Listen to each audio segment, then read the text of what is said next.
Hello everybody, how are you all doing? Please let me know in the comments where you guys are watching from, where you're tuning in from, so I can shout you guys out. And we've got a bunch of good stories to go through. So had a little break in live streaming. I was in Ireland, in Belfast. Amazing, really. You know, I had to say a couple of words about the Irish because you know, you historically, right, there's always been that connection with the Palestinian struggle, but seeing it in person, man, it's just it's amazing and really just lovely people. An honor to be invited there. We've got people tuning in from Mexico, Canada, Cincinnati, we've got Cambridge, we've got Cork, Ireland, we've got Los Angeles, Germany, we've got Jamaica, Florida, New York City, Australia, San Diego, California, Vancouver, France, Pennsylvania, Arizona, Iran, Istanbul, Chile, and the list goes on and on. So let's get right down to it, okay? I think we'll start with what happened in England with this group, okay? So I want to talk to you about a group called Palestine Action. Now, these guys really know what a protest is, okay? So their way of doing things is sabotaging, disrupting, and shutting down Israeli weapons factories in Britain. Remember, most people think that, you know, bombs are delivered from the United States to Israel and that's it. Yes, that's part of it.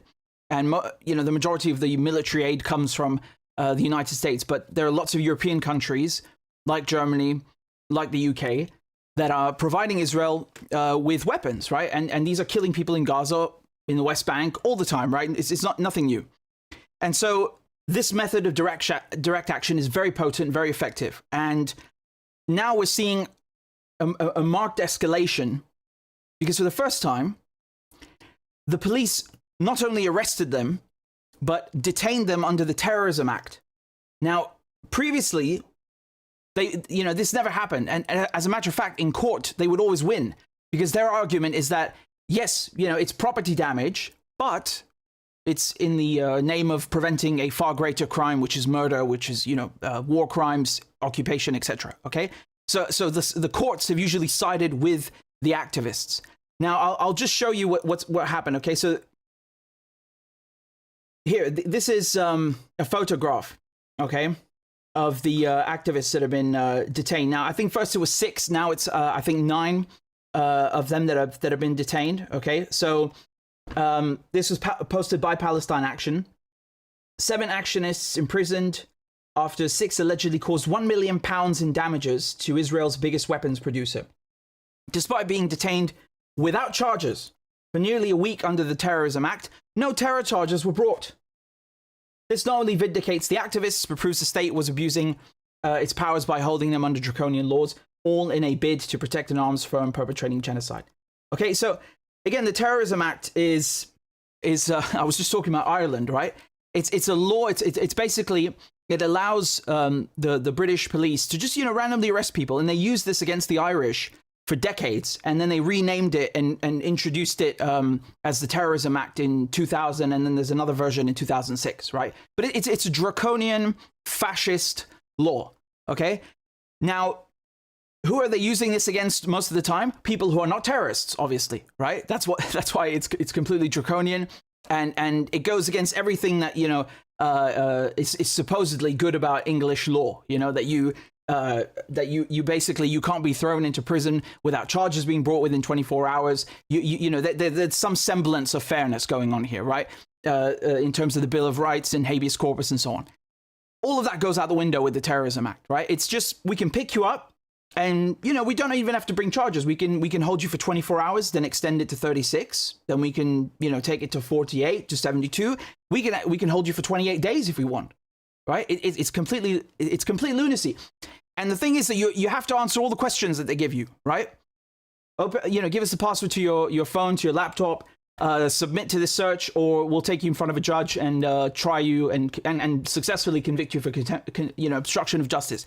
So really just, you know, a fascist tool that they've used against journalists, against lawyers who at the border, against, Craig Murray, for example. And now they're trying to use it to scare people who are engaged in direct action like this. And so I was reading in the press what they were saying about them, okay? And it's interesting because they were saying here that they forced their way into the building. This is in The Guardian, right? And they're basically going through what was said. They're saying that they forced their way into the building using a vehicle to smash through the doors before employees were, quote unquote, seriously assaulted. So when I first read that, red flag, because I've never heard, not once, of anyone in Palestine Action assaulting anybody for any reason. Okay? And then they said that so the police said that 2 of his officers who attended the disruption were also, quote, seriously assaulted in the course of their duties. Again, that just sounds absolutely ridiculous. Never seen and never heard of anything like that. So to me, this sounded like a smear. And once again, they've been held now for about a week, right? They've done well over 100 hours now in prison, in jail, without charge, without trial, okay? If these people did something wrong, then go ahead and you know, take them to court for it. Otherwise, let them go free. I mean, this is, you know, I shouldn't have to sit here and start going through basic, you know, due process. But unfortunately, I have to. because we have things like this in England. So, you know, just unbelievable charges. I don't buy them for 1 second. You know, that they attacked employees and especially that they attacked the police. No, rubbish. That would undermine everything they're doing. They've never done anything like that. The only thing that they're attacking is the Israeli war machine, and you know, it's and the companies producing components for them. You know, because some parts might be produced in England. Some drones might be produced in England, right? So it's like a massive supply chain, okay? And here's one of the mothers of the people that have been thrown in jail. I'll let her share her thoughts. Years old. She is the youngest of the six, and she has some health issues that require daily support. But she has not had the right to contact anyone since Monday night because she and the others are being held as terror suspects. I'll say it again, terror suspects. As her mother, I have some things to say about that. Since last October, my daughter has been on march after march after march. She has made at least a dozen placards. Early on in the genocide, when only 2,000 kids had been killed, she bought a huge bedsheet and she planned to write all of their names on it. She couldn't do it. She didn't write a single name. She looked at that sheet and she was totally overwhelmed with depression and hopelessness, and she went to bed for the rest of the weekend. She said to me, "Mum, the marches aren't working." She said, "Mum, the government is not listening." And that is when I think she decided that the idea of direct action was the only way to actually address the source of the weapons and to shut down the factories where they are made. I've got some things to say about Elbit Systems.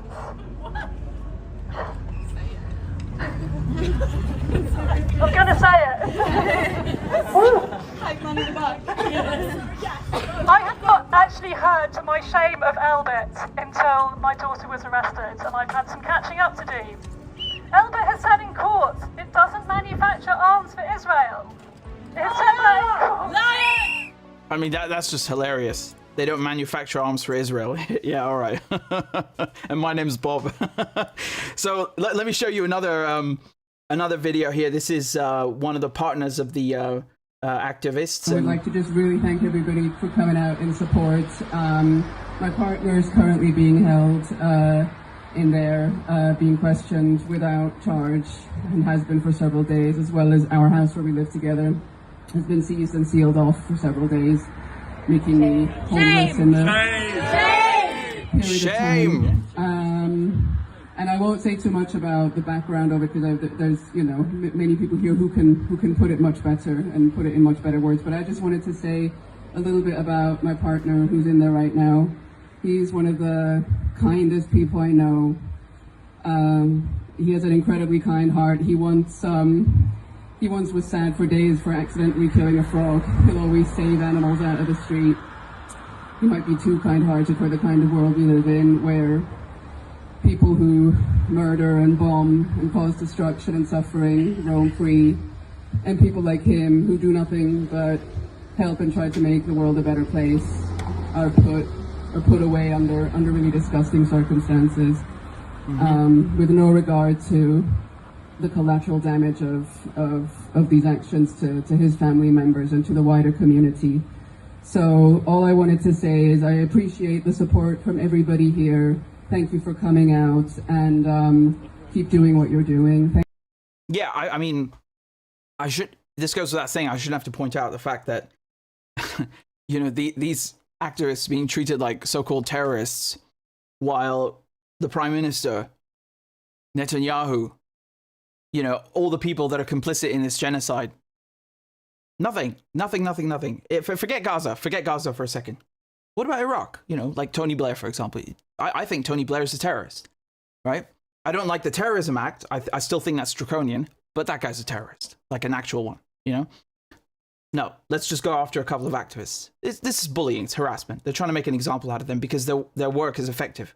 They've shut down several plants, like actually caused it to not necessarily go out of business financially, but literally just stop functioning entirely and move somewhere else, or simply close permanently. Again, I'll read this statement from Palestine Action. They say actionists are being detained under the Terrorism Act, allowing the police to hold them for up to 7 days with possible extension to 14 days without charge. Okay? So they entered the Elbit Systems Filton Bristol site. All right, that's why they were called the Filton 6 originally. But they say here the Filton premises are the brand new £35 million research and development hub of Israel's biggest weapons firm. Okay, biggest weapons firm. Its June 2023 opening was attended by the UK Israeli ambassador. Oh yeah, her hot belly, and Elbit's CEO. Who has frequently boasted of the company's central role in Israel's military during the ongoing Gaza genocide. Direct action against Elbit aims to disrupt this, targeting the source of colonial violence and genocide against the Palestinian people, undermining Elbit's profiteering from Israel's daily massacres. As well as detaining the activists under unprecedented powers, police have launched a smear campaign against the detained actionists, alleging violence against police and security guards. The activists are unable to respond to these claims and are unable to describe for public record the force used against them by police and private security. Palestine Action contends that these statements are designed to prejudice opinion and legal proceedings against activists and to lay the groundwork for the police unjust use of authoritarian powers. Now, I can tell you with absolute 100% certainty that the word of a policeman in England carries more weight in front of a judge than whoever is in the docket. I think that's true of any country, to be honest, but especially in England. Okay, so all they have to say is, "Oh yeah, they hit us," and that's it. It's not fair. It's not fair. But I would expect that there's CCTV footage, given that it's a plant, and that should be able to exonerate them. So, just to finish, they say that now more than ever, Palestine Action and the Filton 6 need the support of the public to push back against these authoritarian attempts to protect Israel's weapons industry, show the British state and the Israeli arms companies that we refuse to be intimidated into allowing a genocide to happen. So, 100%. As a matter of fact, if you're not just in the UK, but in Europe, they have now their own, shall we say, a sister Palestine Action growing in Europe. So, if you want to join and engage in direct action to stop the Israeli slaughter, profiteering, use of and production of these weapons, you should go and join Palestine Action in the UK or in mainland Europe. They're doing good work.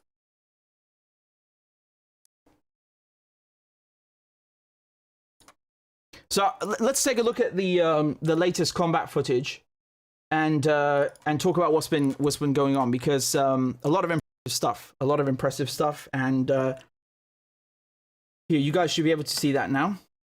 Okay, so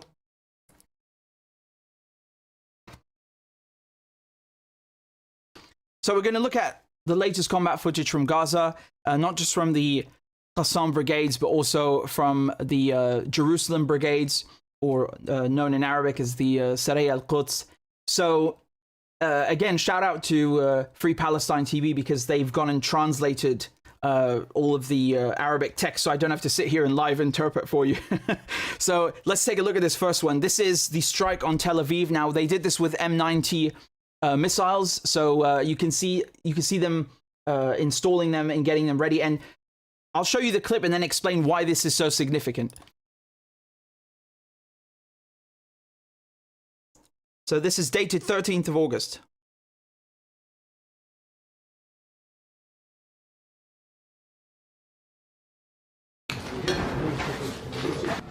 جنود لها الإيمان والصبر عدة لدى الحرب ليسوا بالضعاف ولا العزل مساعير لا يثنيهم عن مرادهم ظلال المنايا في الصوارم والنبل والحرب إن باشرتها فلا يكن منك الفشل واصبر على أهوالها لا موت إلا بالأجل.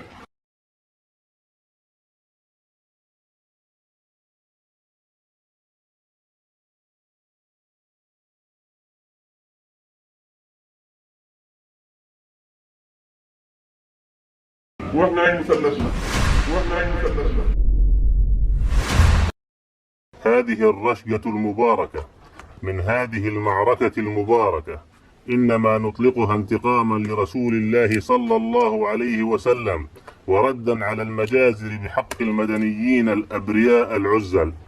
هذا هو الطريق وعلى الله قصد السبيل.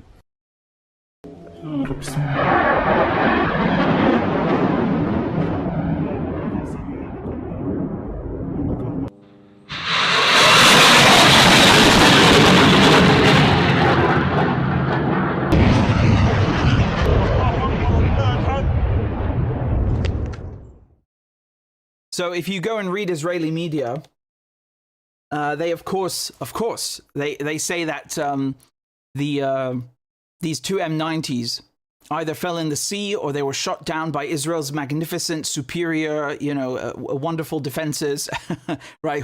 Which never fail. Honestly, let's say for a second that that's true, okay? Just for argument's sake. The fact is that Hamas, in August, okay, so after 10 months of genocide, were able to launch two M90s at Tel Aviv. Not just, at quote-unquote Israel or occupied Palestine, but at Tel Aviv, okay? Now, what does that tell us? Why is that significant? It's significant because it shows you that the Israelis have failed in their military objective and political objective of hindering not just Hamas's political structure as a party, right, as a ruling, governing party in Gaza, but also its military infrastructure, which is the main goal, right? They wanted to wipe Hamas, off the map, basically, and they still say that to this day. Well, obviously they failed, haven't they? And this is nothing, honestly, compared to the daily videos that we're seeing, but it's still significant because it was launched at Tel Aviv. You understand? Now, did the Israelis actually shoot the rockets down, or did they actually fall into the sea? I don't know. I really don't know. Doesn't matter. Doesn't change the point that I just outlined. So I'll show you something which is really hilarious. You have Gallant, who is the war criminal. Yeah, he's the defense minister, so-called defense minister for the Israelis. He's the one that called Palestinians human animals. Remember, on October 7. And cut their food and water and electricity and fuel. So apparently he's been fighting with Netanyahu, which, doesn't surprise me. And in the media, they've been saying that, so again, not Netanyahu, but Gallant, the military guy, right? The man with the actual military background, is saying that this goal of total victory in Gaza is simply unrealistic. That's him on the right, okay? Netanyahu on the left, or I should say Milaikovsky, and Gallant on the right. So Netanyahu then went mad and said that, basically this is treachery, right? It's simply unacceptable. It's insubordination that the defense minister questions the prime minister in wartime. And from, a disciplinary point of view and a wartime point of view, I suppose Milaikovsky is right in that sense. It is insubordination. This is, again, considering that it's actually a genuine argument that they had and not some kind of leak, planted leak. But in any case, Gallant was saying that the total victory slogan was a bunch of nonsense. Okay? So Netanyahu said that when Gallant adopts the anti-Israel narrative, he harms the chances of reaching a hostage release deal. Israel has only one choice: to achieve total victory, which means eliminating Hamas's military and governing capabilities. As you can see from the video that I just played to you, that's going very well. And releasing our hostages. Yeah, that's also going very well, right? I think, what did Gallant say? That there are about 35 of them left, something like that? 39, I don't know.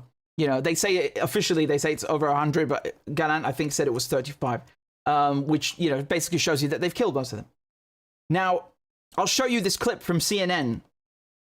And again, I've been telling you this stuff for months. I don't want to be like, oh, I told you so. On the contrary, I'm trying to show you how the media didn't tell you so. That's my point, right? Watch the clip. Israeli soldiers in Gaza, fighting street by street, house by house, in Israel's longest war in decades. The goal, they say, to destroy any semblance of Hamas. Netanyahu's message is clear. ואנחנו מנצחים. כל מטרותיה, לרבות חיסול החמאס. ניצחון, לניצחון. מוכנים? כן! The destruction of Hamas, imminent. The objective, within reach. But the data paints a very different picture. CNN, the American Enterprise Institute, and the Institute for the Study of War all combed through thousands of claims by the IDF and Hamas's military wing, Qassam brigades. What we found was evidence of a significant Hamas resurgence. Have a look at the Gaza Strip. Israel believes there are 24 Hamas battalions spread throughout the territory. We analyzed 16 of these in northern and central Gaza, the most targeted areas in Israel's 9-month offensive. Our research shows that out of these 16, only 2 have been destroyed. 9 degraded but still functional. 5 are currently combat effective, able to carry out missions against Israeli forces. Even as Israel uses its full military might, Hamas has been able to partially rebuild nearly half of these battalions. And, it says, it's replenishing its ranks. وقد تمكنا بعون الله خلال الحرب من تجنيد الآلاف من المجاهدين الجدد. A high-ranking Israeli officer told CNN they agree. Everywhere Hamas rears its head, we will enter. Can this ping-pong stay forever? No. Our society is not built for this, and neither is the international community. Take a look at Jabalia, where Israel's problems are laid bare. Back in December, Israel declared the 3 battalions stationed here destroyed. In May, less than 6 months later, Israeli forces faced fierce fighting by all 3 battalions, now as a guerrilla force, emerging from the rubble. We see this scenario play out across Gaza. The IDF says it has killed or captured more than 14,000 Hamas combatants, as well as half of the military leadership, including its top commander, Mohammed al-Deif. But Hamas continues to recruit, to regroup, to regenerate. Military experts we spoke to say Israel's heavy-handed bombing campaign has accelerated Hamas's recruitment from among the civilian population.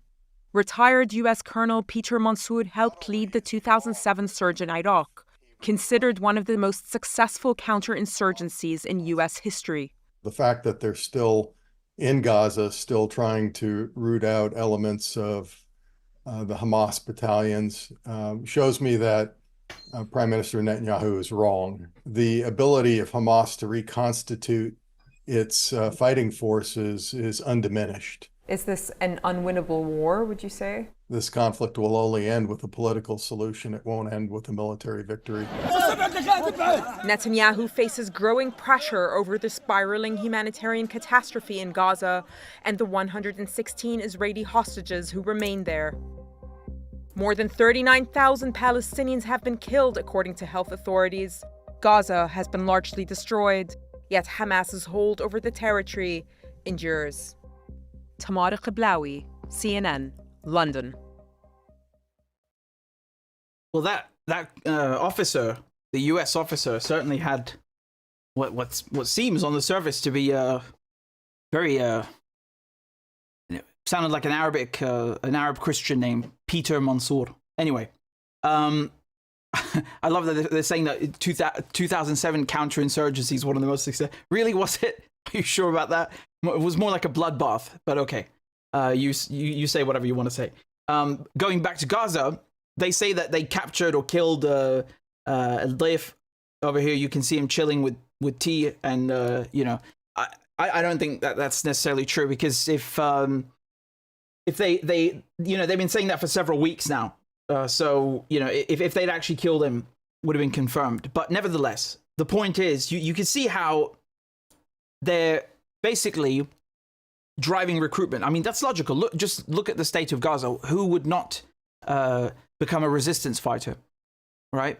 Now, they framed it as if like Hamas is drawing from civilians. I mean, that's not an accurate representation, because guerrilla fighters, by definition, come from a pool of civilians. I mean, where else do they come from? They don't just drop out of the sky, and they're not taken from conventional armed forces. Obviously, they come from civilians. The moment they pick up a rifle, they are guerrilla fighters, and when they put it back down, they're civilians. That's how a guerrilla force works.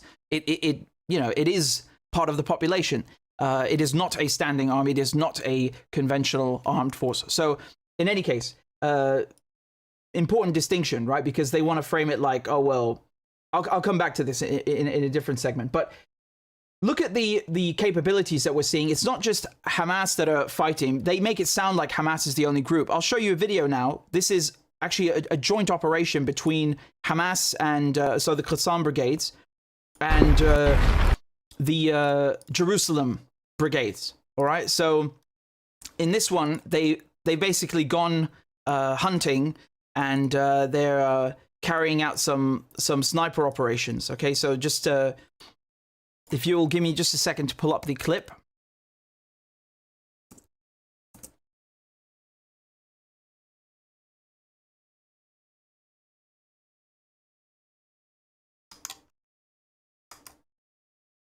Right, so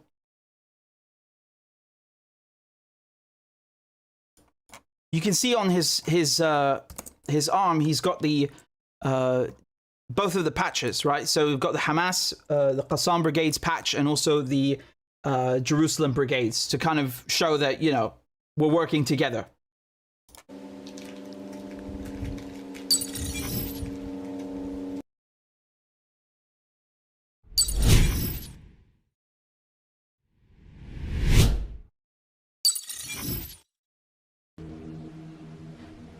الدار المسلمات 52 4 9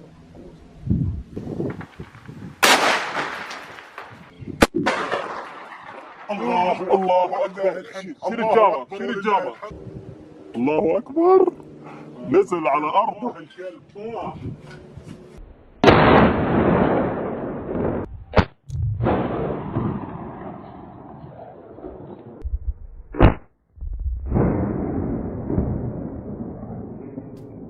Quite devastating, as you can see.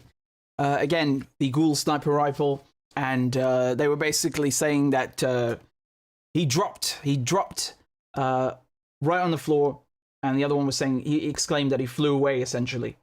Here's another video. So again, I'm showing you this because you can see it's not just, Hamas itself that's still functioning. All the other factions are still there fighting as well. This video is just from 2 days ago. We've got another one here. This is also a joint operation between the same Quds, so the Quds brigades and also Qassam.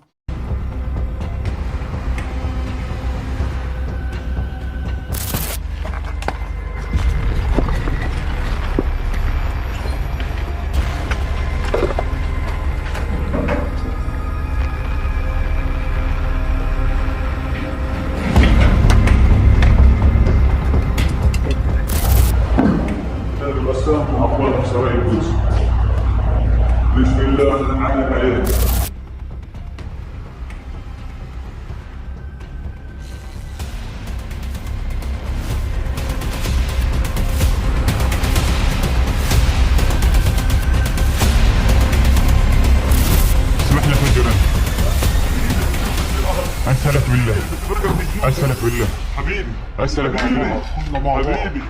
بالله العلي العظيم استنى أسألك بالله حبيبي في رقبتي أثام كثير ربنا يغفر لي ما دخل كافر وقاتله في النار بديش النار بديش النار طب إحنا الاثنين مع بعض حبيبي مع بعض أصبر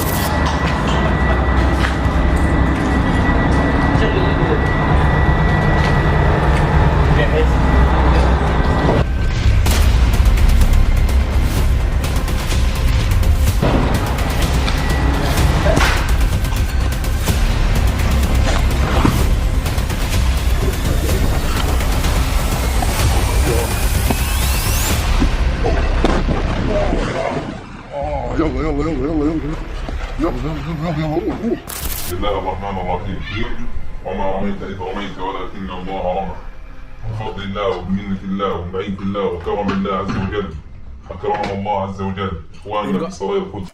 They've got the triangle pizza. They've got the triangle pizza right there. I mean, they've been doing this a lot lately with food. I'll show you another one in a second where they did it with something else, but they've done it with So pizza so far, and then also with I think it was some pastries and sweets. كتائب شهيد السكين قسام من تدمير آلية من نوع بالكفاءة 4 باز العبوة شواف.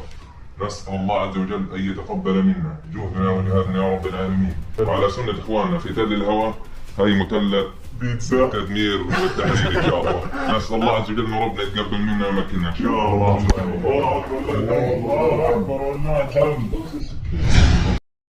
There's no P letter in Arabic, so it's pizza. So in any case, there's there's one more I wanted to show you. This one is okay. Wait, that one's from the West Bank. We'll look at that in a second. But yeah.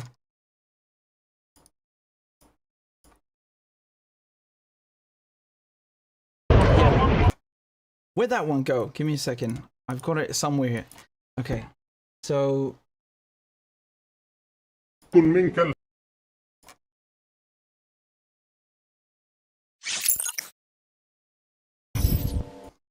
Right.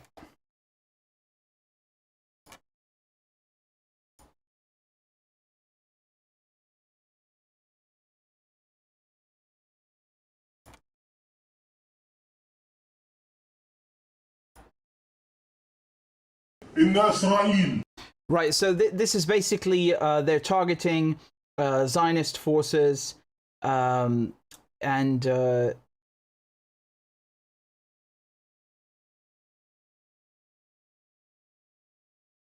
yeah, so in near in the area of Tal Sultan near the Indonesian hospital, and here I'll just fast forward because the first part is just a little speech, and then you can see them going. Yeah, there you go. وفيما تكرهون نحن نحب.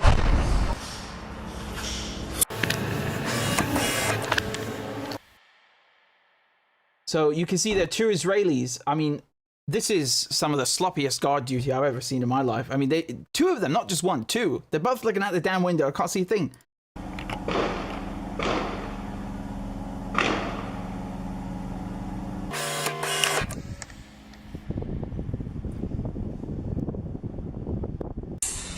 يا رب تسدد ضربات.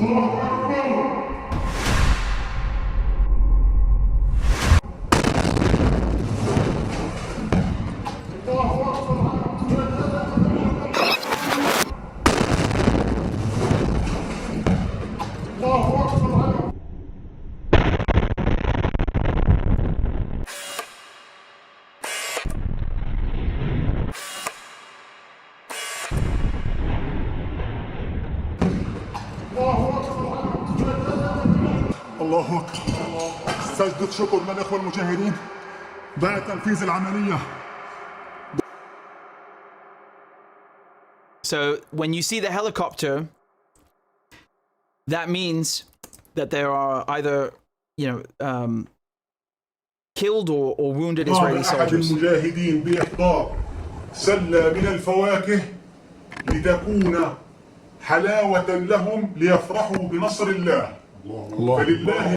Okay, so basically a little treat to celebrate God's victory, and that's what they're saying. You can see the triangle is there again. They're getting very creative with these, but yeah, just so you know what kind of weapon was used. So when they say a TBG, what they're talking about is a thermobaric grenade, essentially, right? So it's an RPG. It's an RPG. It's a rocket propelled grenade. But when you look at the impact, I mean, you can see that it hits slightly underneath this one. Don't underestimate the damage that this thing does. Okay, don't underestimate the damage that it does, because the shrapnel, it goes everywhere. It really, really goes everywhere. It's extraordinarily dangerous. Okay, so you might be thinking, well, that just looks like a tiny hole in a plume of smoke. No, not at all. That's not how it works. That guy's legs might be gone by now. The one on the left is probably killed as well. Again, I don't know what the room looks like. It might have gone on the floor underneath. I'm not sure. But again, don't underestimate the power of these things. They would not send a medevac, the helicopter here, the Black Hawk, if were it not serious. Because they do evacuate wounded or casualties on foot, or by car, by armored vehicle, or by jeep. But when it's very, very serious, they send a helicopter because they need to save time, right? So definitely serious. In any case, I mean, that's mainly it from Gaza. I'll just show you. So this was in Rafah, what I just showed you. I'll show you a clip now. This is from Saraya al-Quds, and they're in. So this is basically in the West Bank, okay? And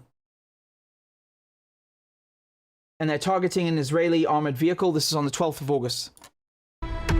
Just give me a second to pull it up.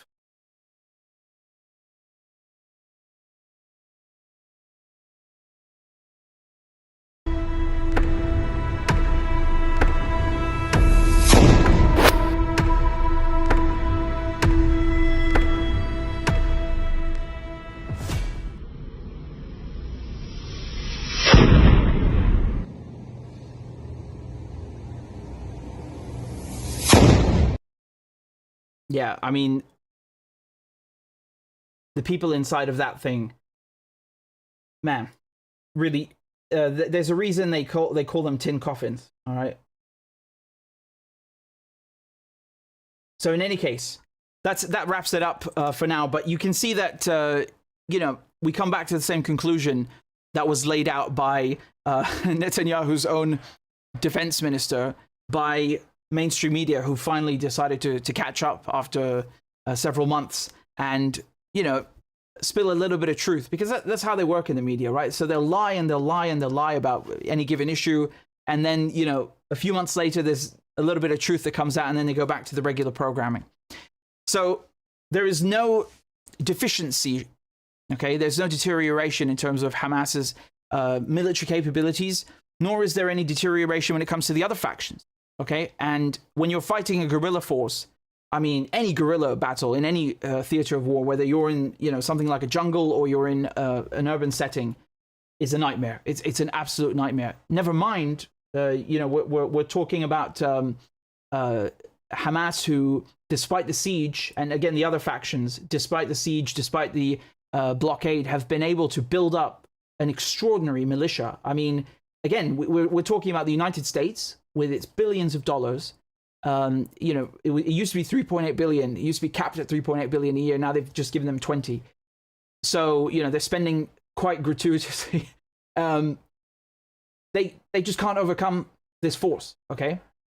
So I think that really speaks for itself. It's not just one of these videos. It's the consistency that these videos are coming out almost on a daily basis. And you can see they've got receipts of the casualties, you understand? Now, something I'd like to point out, just as on a final note, because, you know, there's often this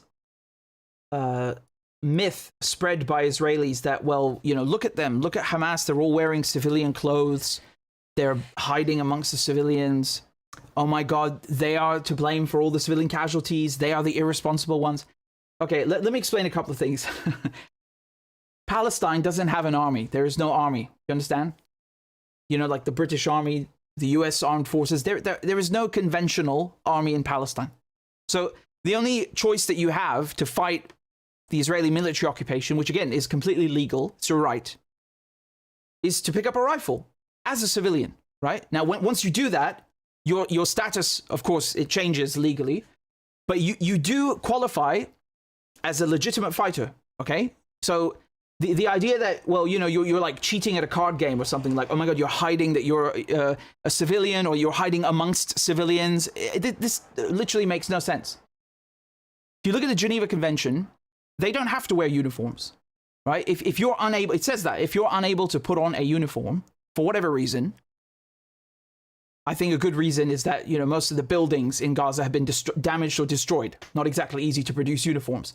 If you have limited amounts of material and food, you're going to produce weapons, not uniforms, right? You can't fight. You know, what are you going to do? Throw your shirt at someone?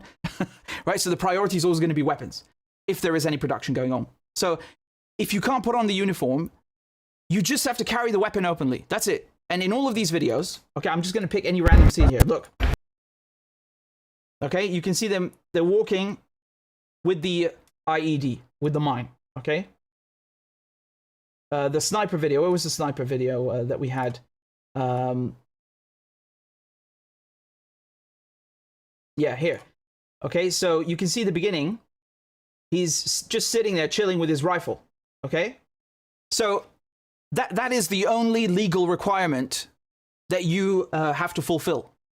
Now he's wearing the patch, the armbands. You can see here, which is even better, right? In terms of legality to clearly indicate that you're a combatant.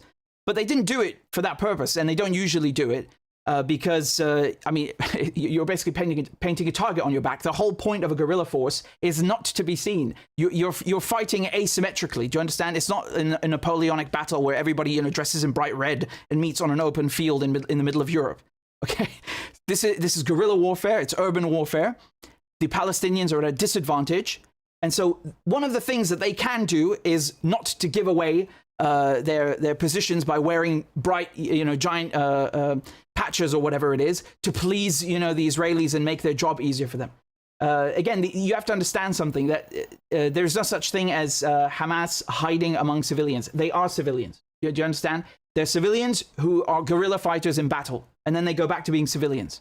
They are not professional soldiers. Do you understand the concept here? People in the army are either conscripted, they're reservists, or they are professional career soldiers. These people are not career soldiers. They are doctors, engineers, bakers, whatever. They're just defending their homes. Do you understand? It's like if someone breaks into your house and you have a gun and you shoot them, that doesn't make you a soldier. You're just defending your home. Same principle, but on a national level. And again, the Israelis are not allowed. You cannot fire at a group of people because you don't know who is a civilian. As a matter of fact, it's quite the opposite. If you don't know whether someone is a combatant, especially then, you should not fire. Okay, so as a matter of fact, when the Israelis say that Hamas are hiding among the civilians, they're basically incriminating themselves because they're saying we didn't know who was Hamas and we fired anyway. That's what they're saying. That's what they're saying. So it's a war crime. Obviously, I shouldn't have to explain that. I mean, it's the most basic war crime that exists: murdering civilians. Okay, if you cannot establish the status of someone, don't fire at them. This is very, very plain, very simple, very logical. So, it's not Hamas's job to make life easier for a foreign military occupation by wearing uniforms or patches or armbands, when they're not even legally required to do so. All they have to do is carry the weapon openly, whatever it is, a rocket launcher, an RPG, a rifle, doesn't matter. Just carry it openly. That's it. There's no war crime. It's completely legal. That's it. Okay? Remember this, because it's like one of the most common things here. Besides, if we want to talk about Hamas endangering civilians, I mean, if you go and look, just open Google Maps and look up where the IDF headquarters are. It's in the middle of a residential area in Tel Aviv. Okay, so using the Israelis' own logic, there'd be nothing left standing in quote unquote Israel. Okay, as a matter of fact, the irony here is that everyone in Israel is actually in the army. Okay. Either as a reservist or, doing a military service. And that includes both men and women. Okay, now the number has gone down in recent years. People are dodging it basically, but it doesn't change the fact that it's the law. You have to go do military service, every man and woman. And, in the kibbutz, in the settlements, they have armories, especially outside surrounding Gaza, especially because it's designed, the settlements, the so-called civilian settlements that were attacked on October 7, they're designed in a way to keep the Palestinians caged in Gaza. Those settlements have armories, they have barracks, and that's what Hamas were attacking.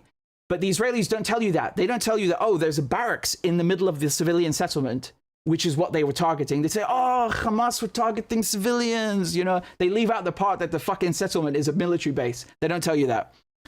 Anyway.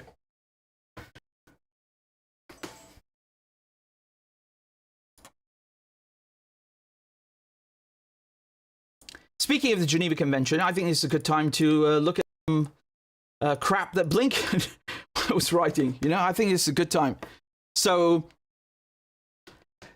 just yesterday was the anniversary of the Geneva Convention. Okay. Now, again, there have been multiple Geneva Conventions, but we are talking about the 1949 Geneva Convention. So it was the 75th anniversary, and Secretary Blinken said that today we commemorate the 75th anniversary. The United States reaffirms our steadfast commitment to respecting international humanitarian law and mitigating suffering in armed conflict. We call on others to do the same.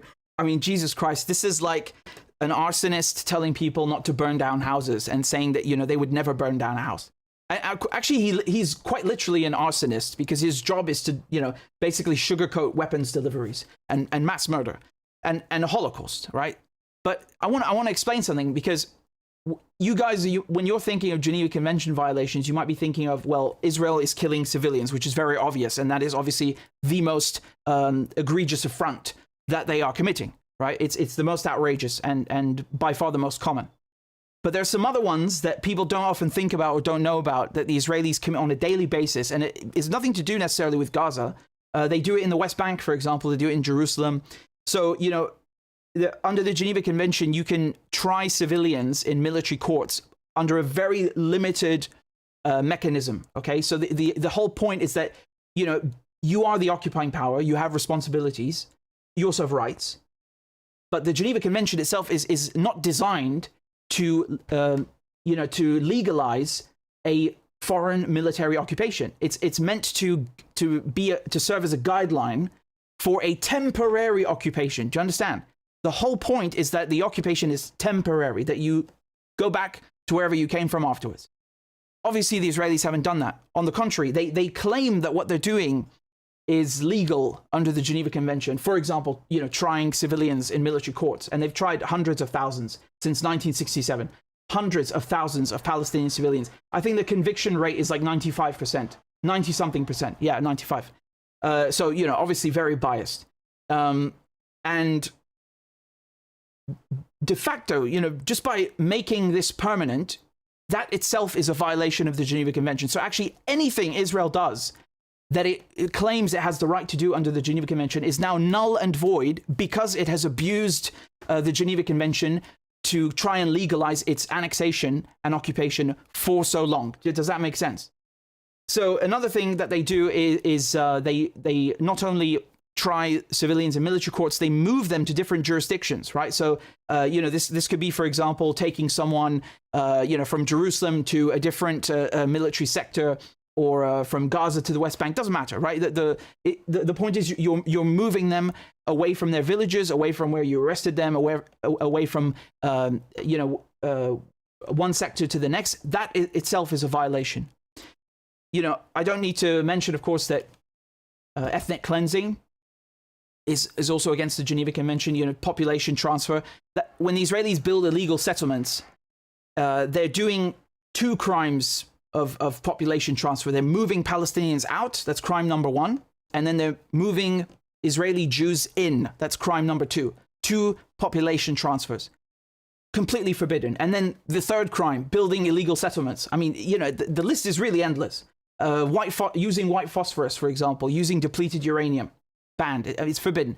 When it comes to prisoners of war, you have to remember that in the old days, I'm talking like 150 years ago, there was no Geneva Convention, but you had the Hague Convention in the late 19th and early 20th centuries. And so that was geared towards regulating how prisoners of war would be treated.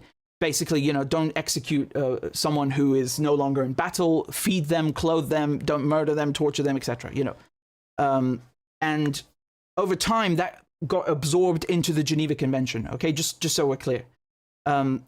When we look at what's happening with Hamas fighters, when we look at how they are being raped, gang raped by the Israelis, when we look at how they are blindfolding them, all of this is forbidden, right? You would see the Americans putting bags on people's heads in Iraq. Every single one of those actions is a violation of the Geneva Convention. You cannot blindfold someone and put a bag on their head, okay? I don't care what anyone says. That's illegal. It's a war crime. You cannot film. The fact that we saw this being filmed, that itself is a war crime. Filming prisoners of war, you know, for public curiosity. That by itself, war crime. The fact that they not only blindfold the prisoners, but also shackle them to the beds. You know, in the medical ward. This is the medical ward. I mean, it would be bad enough in any circumstances or any situation, but these are people who are sick, who are in the medical bay, in state Aman, in this rape dungeon, and they're shackled to the bed, and blindfolded, and stripped, and put in a diaper, and forced to soil themselves, and their wounds get infected, or they have to cut off some limbs. although that's true of everyone actually in State Eman. You don't necessarily have to be in the medical ward. I mean, just horrific behavior. We're talking about multiple war crimes here. We've heard reports also of the doctors themselves slapping the patients. I mean, you can't make this stuff up. You really can't. Lack of accountability. I mean, there is an understatement for you. Lack of accountability. That's a real understatement. So, I could really sit here all night and go through the whole Geneva Convention with you. I don't have all of it memorized, but I know a good chunk. And another very, flagrant violation is the fact that there are no inspections. In World War II, even the Nazis would allow the Red Cross to come and inspect the prisoner of war camps. Not concentration camps. Again, I'm talking about prisoner of war camps, right? Because Hamas fighters are prisoners of war.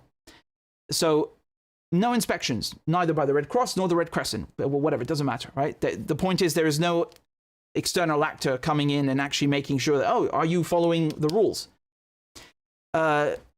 Packages aren't allowed either. Usually prisoners of war are allowed to receive mail from their families. They're allowed to receive food from their families. They also get regular packages of soap, toothpaste, chocolate, whatever, from the Red Cross, basic necessities and rations.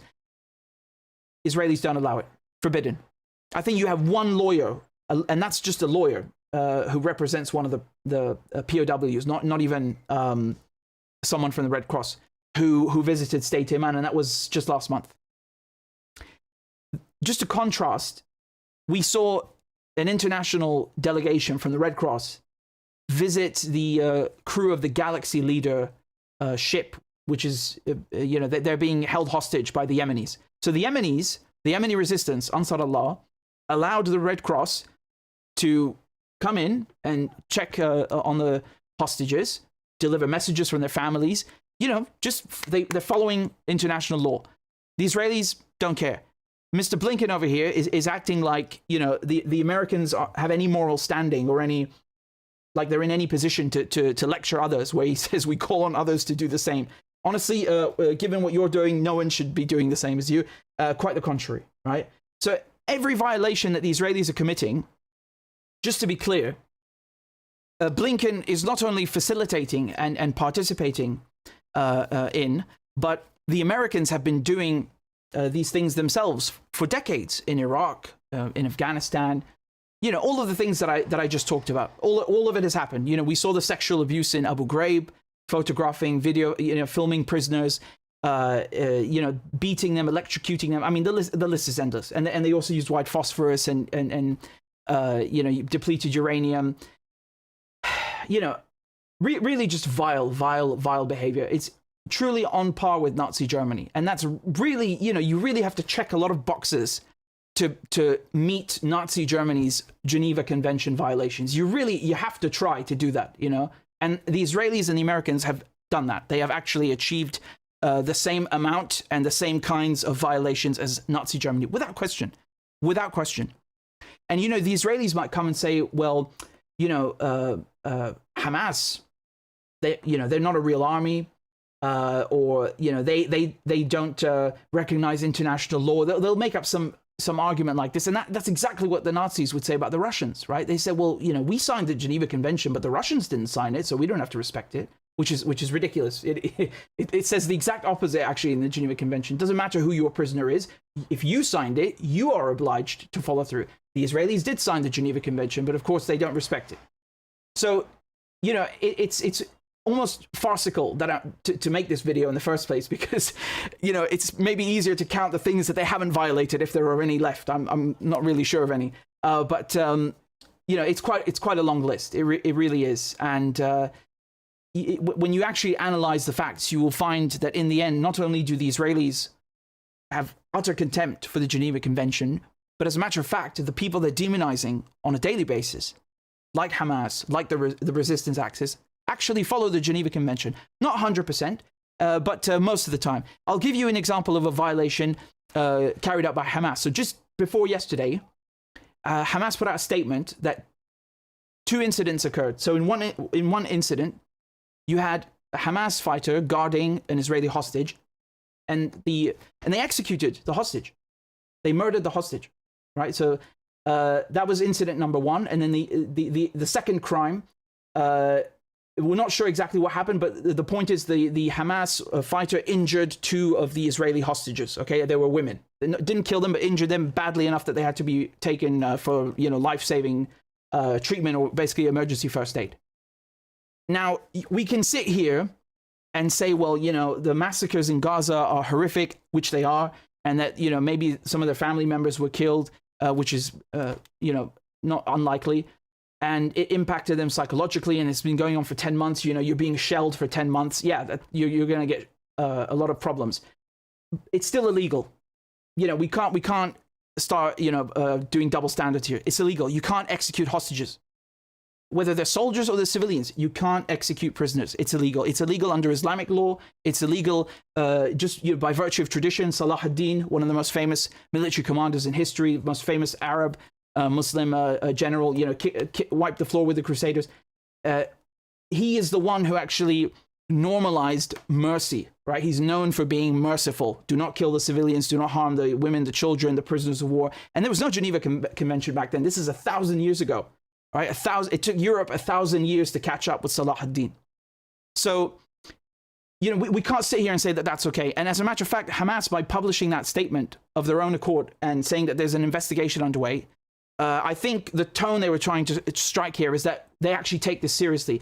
Besides, I can't imagine them sanctioning this, not just because they don't behave like this normally, but because the hostages, they're the most valuable asset that they have in terms of ceasefire deal, negotiations, getting Palestinian hostages out of Israeli dungeons, where these Geneva Convention violations are happening that we just listed. So I can't imagine for one second that anyone in the leadership sanctioned that. Now, there's no official results yet, from their investigation, but regardless, the reason here does not matter. Even if they try to escape, you cannot murder somebody because they try to escape, or because you're feeling unwell, or because they're they're the enemy. You can't do that. Sorry. Again, it goes without saying, but I have to say it. Otherwise, what's the difference between them and the Israelis then, right? There would be no difference. But there is a difference, and they usually don't behave like that. So I think that kind of underscores the point here, is that rape, torture, murder are common features of Israeli dungeons. They are not common features. Hamas guards, Hamas and the resistance do not treat their prisoners in that way. And you saw how the Israeli hostages, when they were being exchanged a few months ago, during that week of ceasefire, they were all saying goodbye. They were shaking hands and waving to the fighters, and that shows you that they were treated humanely. And that is the key difference. It's not even necessarily about what is your legal obligation under the convention. It's just when it comes down to it, in the moment, are you going to follow through and treat them humanely?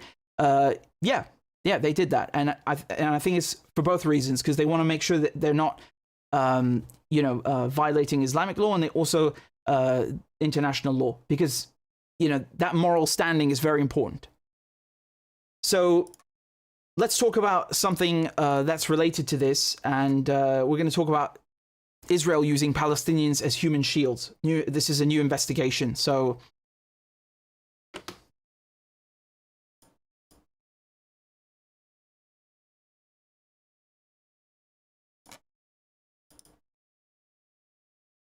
give me a second. I think you should be able to see that. Yeah. So just a second. I'm just going to read some of your donations, comments, etc. That you guys have been very kind to send in through PayPal. By the way, I wanted to thank you. You guys actually managed to raise $100,000 for displaced children and disabled children in Gaza. So well done to you, and thank you very much.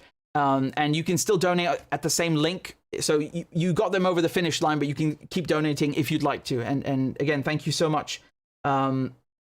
Just give me a second to pull these notifications up. One moment. So we've got a contribution here. This is from Haluk. There's no note. Nevertheless, thank you. And we've got another one from Gucci. It says, love you, brother. Take care of yourself. Good to see you, Gucci. Thank you very much. Good to see you. Good to see you. We've got another one here. This is from Mustafa says, thank you for all your hard work. Also, sorry to ask you for this, but the GoFundMe that you sent me, yes, I absolutely have to share it. The problem is I can't, the link is not clickable and I can't share it, so I have to copy it manually, but I will make sure to do that, and I appreciate you bringing that up now especially. Thank you. So we'll try and get you over the finish line as well. Don't worry. And we've got another one here. This is from, give me a second, from Natalie, who says, for your journalism supporting Palestine. Thank you very much, Natalie. And we've got another contribution from KB, says gift. Thank you, KB. And Saskia also sent a donation. So thank you to all of you for your contributions and for joining on Patreon as well. We've got one from, so one new member, Valley. I'll play a crab dance for Valley and then we'll get back to the segment. Clap for that, you stupid bastard. Corn Pop was a bad dude. And he ran a bunch of bad boys. Listen, fuckhead, you have fucking crossed the line, claiming I'm the enemy. You got that, you goddamn son of a bitch? I don't give a fuck what you think, bitch. Good morning. Sunday morning. Cut that bitch off. Thank you for Iron Dome. Thank you. والله في كلاب بصراحة يعني. ماشي نشتغل عادي. We lied, we cheated, we stole. China. And you ain't black. There's always the macro. And then there's the micro.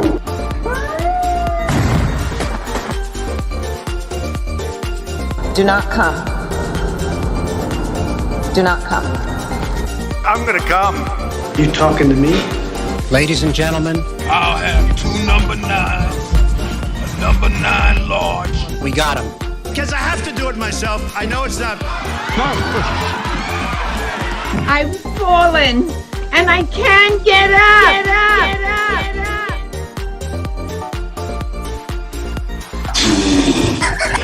Oh! Disgusting! She was 12, I was 30, but anyway. We'll do it live! Fuck it! Do it live! I'll write it and we'll do it live! Why you text Sanders? Why? You're getting nervous, man. Calm down. It's okay. Okay. Suck my dick and choke on it! I yield my time! Fuck you! Splendid. Okay, so let's continue, shall we then? This is from Haaretz, from the Israeli Daily. Okay, so new investigation released by the Israeli paper Haaretz, titled "Israeli Army Uses Palestinian Civilians to Inspect Potentially Booby-Trapped Tunnels in Gaza." Okay, I mean, you all know what I'm going to say. We told you so. I mean, Palestinians have been saying this for months, if not longer. Certainly, we saw videos and photographs of them using Palestinians as human shields. And we know that, you know, if you go back and look at some of the headlines that used to be published in the British press a few decades ago, you would see Israel using Palestinian boy as young as 13 as a human shield. Blind, you know, the boy is blindfolded and strapped to the top of a jeep so that so that no one can shoot at the Israelis. So, you know, this is highly, extraordinarily hypocritical, to say the least. Let's dive in. So at first, it's hard to recognize them. They're usually wearing Israeli army uniforms. Many of them are in their 20s, and they're always with Israeli soldiers of various ranks. But if you look more closely, you see that most of them are wearing sneakers, not army boots, and their hands are cuffed behind their backs and their faces full of fear. The soldiers call each of them a shawish, an obscure Arabic word of Turkish origin meaning sergeant. Random Palestinians have been used by Israeli army units in the Gaza Strip for one purpose: to serve as human shields for soldiers during operations. Soldiers were told, quote, "Our lives are more important than their lives." The thinking is that it's better for the Israeli soldiers to remain alive and for the shawishim, so that's basically the plural of shawish in Hebrew, to be the ones blown up by an explosive device. This description is one of many obtained by Haaretz, some from combat soldiers, others from commanders. The picture that emerges is that in recent months, Israeli soldiers have used human shields in this way all over Gaza. Even the Chief of Staff's office knows. Okay? Sanctioned from the highest levels. Soldiers choose Gazans for the missions and bring them to the brigades and battalions operating in the Strip. Quote, there is pride in it, said a source who took part in some of the quote-unquote locating work. The senior ranks know about it, the source said. The army has played innocent, despite footage shown on Al Jazeera about 2 months ago. Israeli soldiers can be seen dressing Palestinian detainees in uniforms and flak jackets, putting cameras on them and sending them into badly damaged houses and tunnel entrances with their hands bound by plastic ties. I mean, that is sadistic. That is sadistic and evil, to say the least. So not only are Israelis cowards by dropping bombs on a civilian population with no bunkers or aircraft, anti-aircraft or ACAC, but on top of that, the ground units cannot even enter a building, so they send a Palestinian instead because they are so cowardly. Amazing, really. So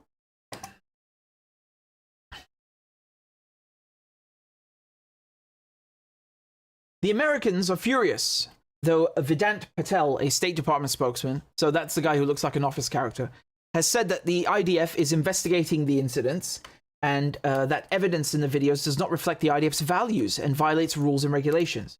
There you go, that's another war crime, using human shields, right? When I saw the report from Al Jazeera, I said, yes, it's true. So that's according to a combat soldier in an IDF conscript brigade who took part in the use of Gazans as human shields. And then I saw the IDF's response, the soldier says, which totally doesn't reflect reality. It is done with the knowledge of the brigade commander, at the very least. Here, let's play this clip, shall we?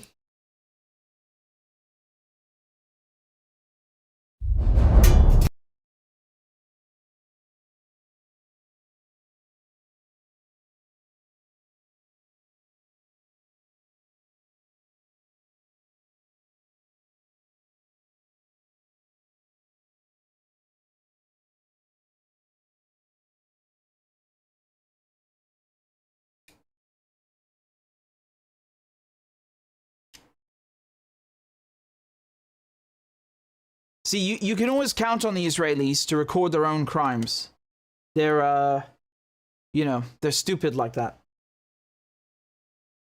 Anyway, going back to the article, okay. So, the soldier said that in the IDF, they know it's not a one-time incident of a young and stupid company commander who decides on his own to take somebody. There is also evidence that in some cases, minors or the elderly are used. There were times when really old people were made to go into houses, one combat soldier said. If the Palestinian knows Hebrew, that's an advantage for the IDF. When Gazans are used in buildings and tunnels, they need to report to the forces outside. As one soldier put it, Palestinians are told, do one mission of a tunnel shaft and then you're free. Still, even though some Palestinians are required to remain with a unit only, quote unquote, for 24 hours, others wind up staying for 2 days or even a week. When you're inside this thing, you don't know how to say what is okay, the soldier said. What is certain is that it is a horrible feeling. For its part, the IDF spokesperson's unit said that IDF instructions and orders prohibit the use of Gazan civilians caught in the field for military missions that pose a deliberate risk to their lives. Yes, yes, yes. I'm sure it sounds very lovely and has nothing to do with reality. So I'm not going to bother reading it. You saw it on the screen. So the incidents described to Haaretz occurred in different parts of Gaza, but they are all very similar. As the story of a combat soldier who spent months there reveals. One day, he and his comrades arrived at the brigade commander's building. The soldier saw someone he didn't recognize walking back and forth, accompanied by soldiers who were guarding him. He was wearing a uniform, without a flak jacket, and with sports shoes. They asked us to accompany him if he needed to go to the bathroom and to make sure that he had food. How lovely. The soldier said he didn't understand what was going on at the stage. He and his fellow soldiers wondered if the Palestinian was a prisoner now collaborating with the IDF. Yes, I suppose you could put it that way. You know, involuntarily collaborating. But the next day, the troops needed to inspect a tunnel, and viewing a screen, soldiers realized that the Palestinian had been sent inside the tunnel wearing an IDF uniform. His hands were tied behind his back and a camera attached to his body. We heard very deep breaths. It sounded like he was a little afraid, said a soldier who viewed the footage. They simply sent him in, and he mapped it out for the commanders, with the brigade commander watching on the outside. One soldier said that when soldiers expressed concerns, they were told that the idea in general was that if the house was booby-trapped, or if there was an ambush or terrorists in the area, they would kill the Palestinian who was sent in and not the soldiers. That was also the first time the commanders said the word shawish. Another soldier in the unit said that this happened time after time. He said that in every operation, a human shield would be sent out 10 minutes before everyone else, then came the wait for the brigade commander. People began to ask questions. Very quickly, a mess began about this procedure, said one soldier. Some argued that they weren't willing to carry out operations if it included a Gazan who was forced to sacrifice himself. Of course, there were those who supported it, but at least with us, there were just a few of them, mostly the commanders who were afraid to deal with the more senior commanders. Honestly, I'm not quite sure what they mean with this, because this sentence, knowing the Israelis, could actually mean, I'm not joking, this could actually mean that they don't want to use a Palestinian as a human shield, not because they care about the Palestinian, but just because they don't want to be around one. Yeah, that's what this could mean. It could go either way. I really don't know. I really don't know.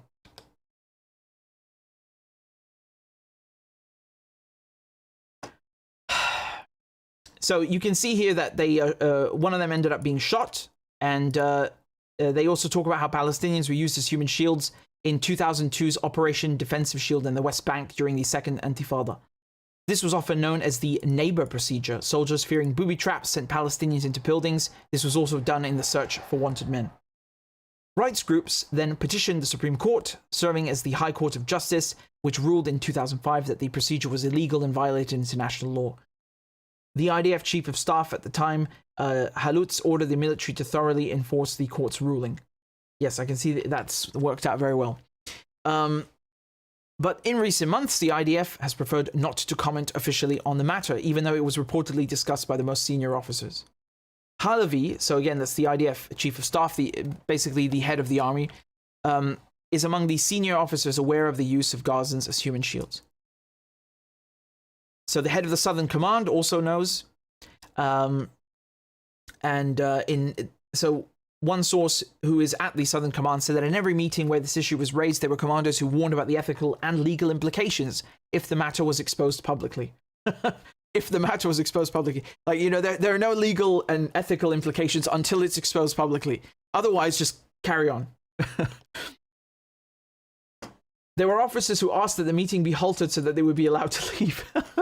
You know, they just don't want to be implicated. Not like, I will leave if unless you stop. I refuse to serve in the army. I will not tolerate you using civilians as human shield. No, it's not that protest. It's just I don't want to be involved. I don't want to be here when we talk about it being illegal. You know, I didn't know it was illegal.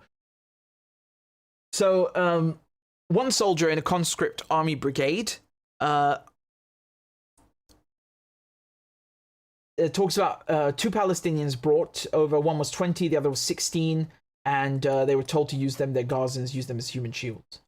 Okay, so they wanted to know who gave the order, and then according to the soldier, they tried to say something about October 7, not something concrete. One person said, don't beat them too much because we need them to open the locations where troops enter, such as buildings and tunnels.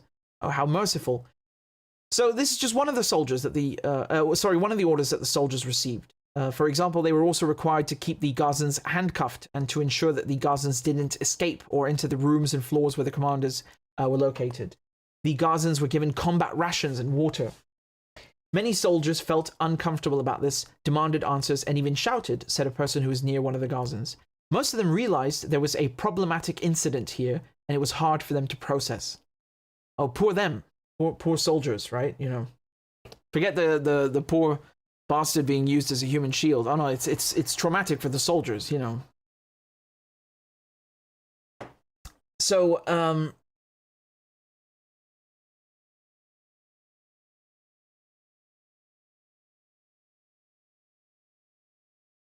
oh wow, this is amazing. So one soldier said that when he and his colleagues asked why, they were told about the dogs of the Oket's canine unit. Dogs were getting killed or wounded when they were sent in to locate explosives or attack the enemy. Or after their experience, the dogs had to be discharged because their operational senses had deteriorated. I mean, they're basically saying, use the Palestinian civilians because we don't want to hurt the dogs, the, you know, army dogs, whose job it is to be in the army, as opposed to the civilian, right? So basically, they are implying, if not saying, I mean, tacitly, that they view a Palestinian as less than an animal. Is this surprising when the defense minister calls Palestinians human animals? What do you think is going to happen then? What do you think the commanders and the soldiers are going to internalize and think like? Again, I think this paragraph is very clear. It's very clear. Okay, so one soldier asked, said that when he and his colleagues asked why, they were told about the dogs being killed or you know, being discharged. So basically saying that, you know, we don't want to have to use the dogs, use the Palestinian instead. That is, I mean, just disgusting, really, just disgusting.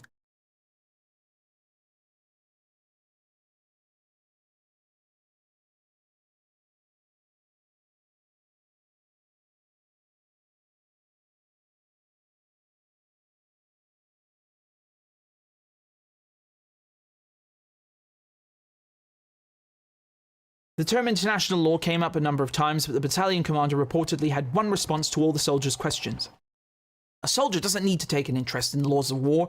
You need to think about the IDF's values and act according to the IDF's values, not the laws of war. I mean, he's basically insulting himself. He's basically saying that in our army, using civilians as human shields is acceptable and encouraged and necessary. Who cares about international law? What are you, a normal human being? So I want you to remember this article, not just because of how shocking it is by itself, on its own, but especially when you hear this garbage coming out of the mouths of Israelis and Zionists that Hamas use human shields. Usually when they say that, they don't actually mean what the Israelis are doing, okay? So what they're saying is that, well, you know, someone who is in Hamas went home. According to them, you going into your apartment, you know, like a normal person, is using everyone around you as a human shield. Wow. Yeah, see, that's not how it works. Again, I told you before that there is no army in Palestine. The fighters are from the civilian population. That's what a guerrilla force is like. Okay, they're civilians when they're not fighting. When they're fighting, they're guerrilla fighters, and they have POW rights if they're captured. Okay, very simple, right? All you got to do is carry your weapons openly. You don't have to wear a uniform. The uniform is not necessary. Carrying the weapons openly is. And they do that. Going home does not qualify as using people as human shields. You are not allowed to murder someone because they are in their home. As a matter of fact, you know, the Israelis, they were saying that, well, how can you kill the reservists when they're not, you know, they haven't been called up?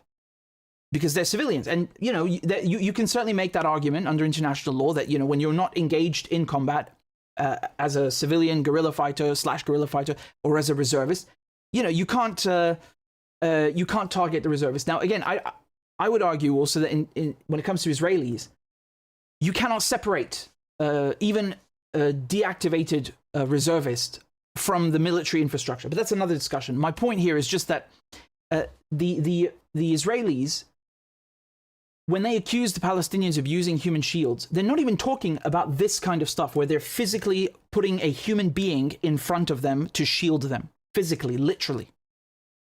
Palestinians don't do that. The Israelis are not only hypocrites, but they are the ones that are actually doing this stuff. Okay, these are photographs from the article I just read to you. Look, dressing them up, blindfolding them, zip ties, you know, handcuffing them. I mean, it's disgusting. It's beyond disgusting. I'm sure that the Nazis also used human shields, but I can't remember any photographs. And I've seen a ton from World War II. It's funny that when I think of human shields, I can recall so many Israeli photographs of Israelis using Palestinians as human shields, literally physically in the flesh in front of them to physically shield them. Okay. Listen to the response of the Americans. But you often condemn Hamas for using Palestinians as human shields, and there is this big investigation now by an Israeli newspaper saying that the Israeli army has systematically using Palestinians as a human shield because they believe their lives is superior to the Palestinians. So do you condemn the Israelis for using Palestinians for the same purpose that you condemn Hamas? So your colleague Saeed raised this issue before you walked in, and I will just echo that these reports are incredibly disturbing, and we urge Israel to immediately and transparently look into these allegations and hold any perpetrators accountable. But I also just want to stress, as I did with Saeed, that these are just reports at this point, and so what we would call on is for Israel to look into this and ascertain what's actually going on. So what's make these reports and Hamas using Palestinians as human shields as fact on the ground?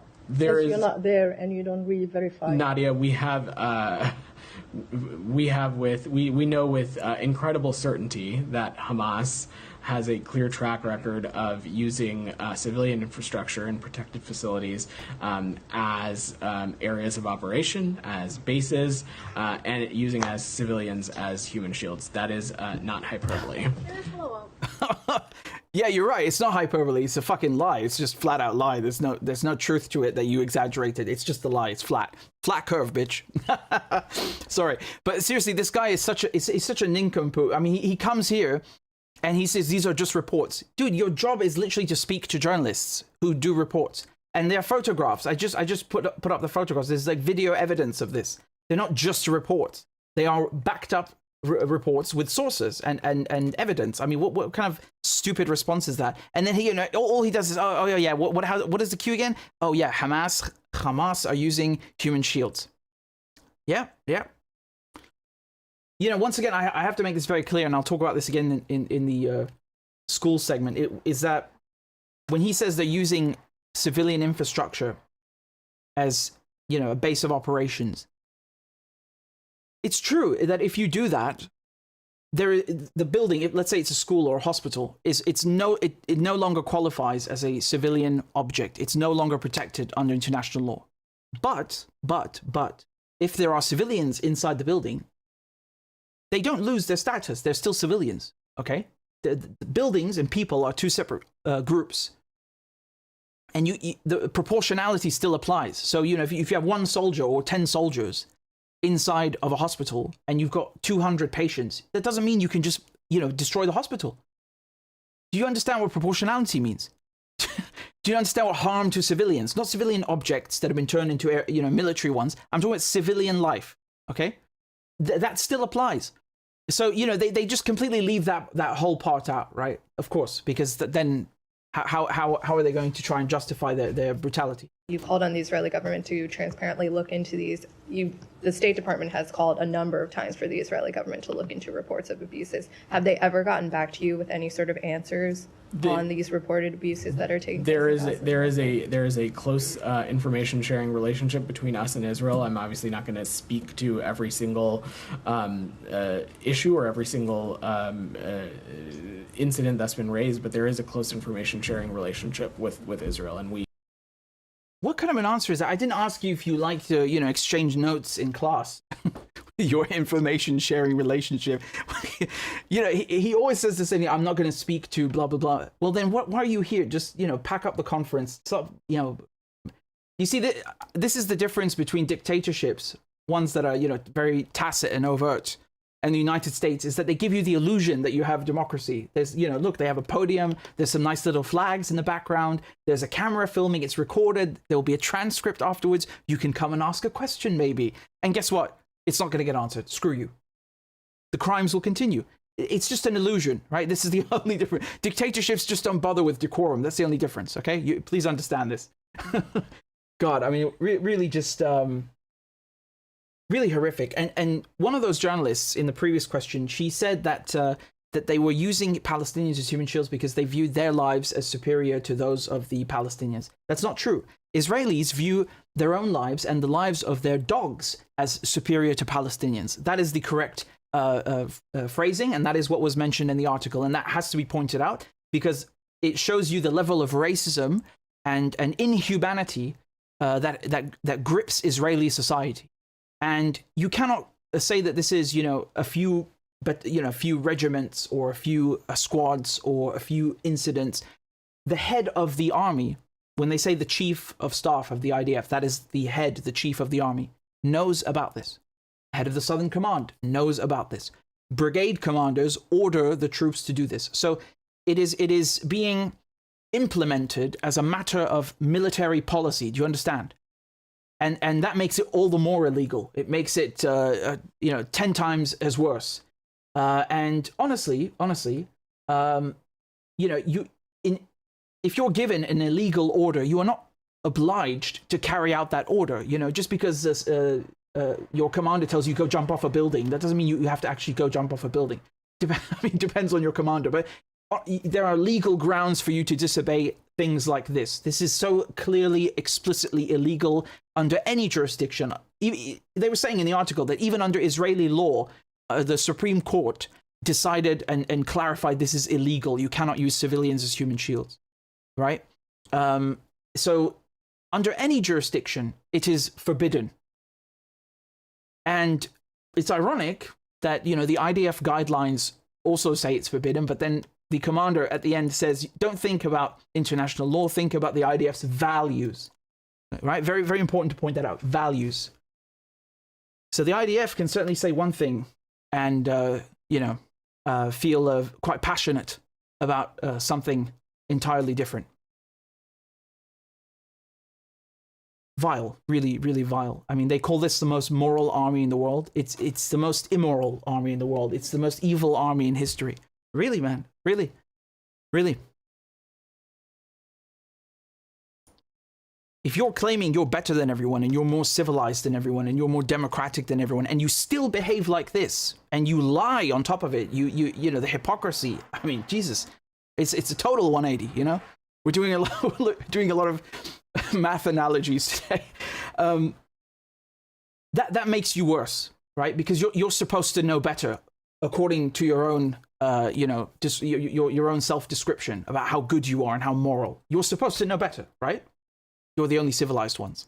You're the chosen people. And yet you still behave like this and you lie and you cover it up and accuse others of doing what you're doing. This is why we say every Israeli accusation is a confession. Every single one. Every single one. The gang raping, the killing pregnant women, using human shields, every single one. All of them. It's uncanny, honestly.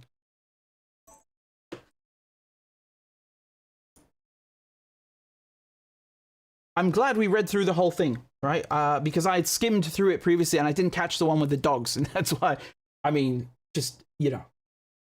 as if we needed that to,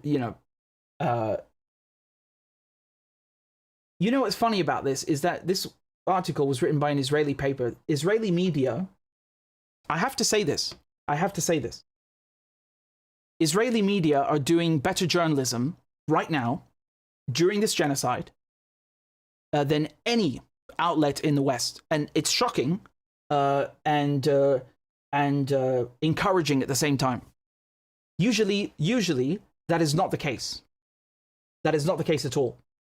As a matter of fact, speaking of the army and their undemocratic and fascist practices, they have a something called a military censor, which is, it's a British law. Okay, it's a British colonial law, martial law, that they use to gag the press. So the army can tell the entire Israeli press corps, you're not allowed to talk about this. You can't publish this. And I mean, you can go ahead and publish it, but you're going to go to jail, you lose your press license, and you'll be put in prison. Okay?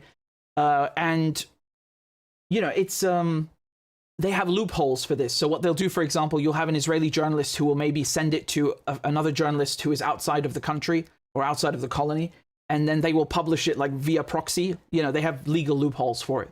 But it is something that you should know about. But going back to my point, is that about the torture at State Eiman, the gang raping case, which I'm about to give you an update on, the use of human shield. The Israeli media are actually doing a better job than any outlet in Britain, any outlet in America, and you can make of that what you will. But this is an observation that I made, and it's true. Make of that what you will. Again, please remember to hit the like button, and thank you for all your donations. Thank you for supporting my work. We're not done by any means. We've still got a few more segments, very, very, very big ones. So don't go anywhere just yet. I'm just going to read some of your comments and donations and questions that you've sent in. Thank you again very much. We've got one here from Ismael Thank you also to Wuska, and there's another contribution from Mobin, who says, thank you from the heart of Palestine. Thank you. We've got another one over here from Dorothy, who says to contribute to... That's very kind of you, Dorothy, from Scotland. Thank you for your kind words. I appreciate that very much. And I think we also got people on Rumble. And just give me a second. I've got to go in and try and scroll up. They sometimes disappear, so you'll forgive me.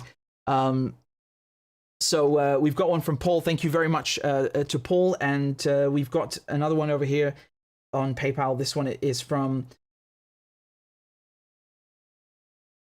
Jack. Thank you, Jack. So let me continue and tell you about this rape case with the IDF. Okay, speaking of Israeli media and their coverage. Again, I'm not mocking when I say that it's actually good. It is, surprisingly, really surprisingly. I think one reason is that again, what I just read to you was in English. It was in English, but a lot of things that we've seen, half of them, they're going to be in Hebrew. And if you listen to Israelis speak to each other in modern Hebrew, they're very, very clear about their intentions, right? So that's where the phrase human animals comes from. When Gallant said that, he didn't say it in English, did he? And when Israeli journalists go on television and say it's okay to rape people, they're saying it in Hebrew, right? Or modern Hebrew. So that is one reason, but the articles that I'm reading to you have been originally written in English, so it doesn't apply in this case. Okay, so again, make of that what you will. Israeli society is very divided right now. You have people who are actually against this stuff. The doctor, for example, who alerted the authorities to the rape victim who was gang raped, was saying, we brought Adolf Eichmann, and tried him and hanged him. No one put a stick in his anus, which is, a sensible argument. By the way, speaking of Eichmann, he was actually appointed to negotiate with Zionists on behalf of Nazi Germany in the, when was this again? This is in the, it was during World War II. He went to Palestine disguised as a journalist, a German journalist, and, basically he was scoping out the place to see if, how this Zionist project was coming along and if they should send all their German Jews. So my point is just that, yes, the Israelis did capture and hang Eichmann for being a Nazi, but what they don't tell you is that they negotiated directly with him in person. I'm talking about the Israeli army when it was called the Haganah and the Mossad, okay? Directly with Eichmann, so that, he would help them basically ethnically cleanse Germany of its Jews and send them to Palestine. So morally speaking, they are just as despicable as him. They are literally collaborators with the Nazis, literally, right? Not similar, they are Nazi collaborators. In any case, let us go to the next segment. So you guys can see this, I take it, yep? Okay. So I wanted to give you yet another update on this gang raping case that took place at State Amman, or at least the most prominent one that we know about. So all of the suspects have been released on house arrest, and there is an indictment pending. Okay, likely 5 of them are going to be charged, and I'll read this article to you that was published yesterday from by the Times of Israel. So they say 5 reserve soldiers suspected of the sexual abuse of a Palestinian terror detainee. I love the phrasing. Well, it's not sexual abuse. It was gang rape. And also, it's funny how they call the victim a terror detainee, but the soldiers are not terrorists for gang raping someone. If you ask me, gang rape is terrorism. So just to be fair. At the State Amman base in southern Israel, were to be released to house arrest on Tuesday. The move came as the military police were expected to wrap up their investigation into the high-profile abuse case and potentially file indictments against the suspects subject to a hearing. So in all, 10 soldiers at the State Amman detention facility, again, I'd call it a rape dungeon, but okay, were detained on July 29th for the suspected sexual abuse of a Hamas police officer who had been arrested in the Gaza Strip several weeks prior. Prosecutors did not seek to hold the other 5 soldiers in custody following new evidence in the case. So, again, just to be very clear, this person, the victim, is not a militant. Okay, again, it doesn't make any difference. You could be the chief of the Qassam brigades. That doesn't give you the right to, it doesn't give anyone the right to do this to you. Okay, just so we're clear. I shouldn't have to say this, but I have to say it apparently. Prisoners of war have rights. Okay, that's how it is. In any case, just to show you how wanton and indiscriminate and regular and systemic this kind of behavior is by Israeli soldiers, this person that they gang raped was not even a Hamas member. They were not a militant. They had nothing to do with October 7. They weren't even arrested in October. They were arrested in March, just randomly picked up. And when they say a Hamas police officer, well, yes, Hamas are the government in Gaza, and they have police because you need a police force. This is it's like trying to say that, well, a police constable in the London Metropolitan Police was picked up and calling them a terror detainee. I mean, okay, if they're special branch in Ireland, I suppose you can certainly make that argument. But nevertheless, it doesn't excuse this kind of behavior, does it? So I want to point out the language, because when you see the terms that they use, even though there's clearly a victim here and there are clearly the aggressors who are the Israeli soldiers, they nevertheless persist in attacking a gang rape victim as a terrorist when there are no charges, there's no conviction, there's nothing. They just happen to be picked up by the Israelis. That's it.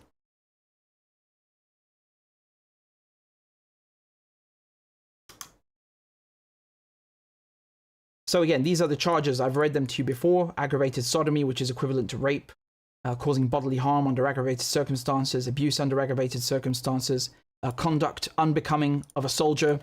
That's putting it mildly, isn't it? I'll show you the video. This is from the doctor who treated the patient, okay? And just pay attention to what he has to say, all right?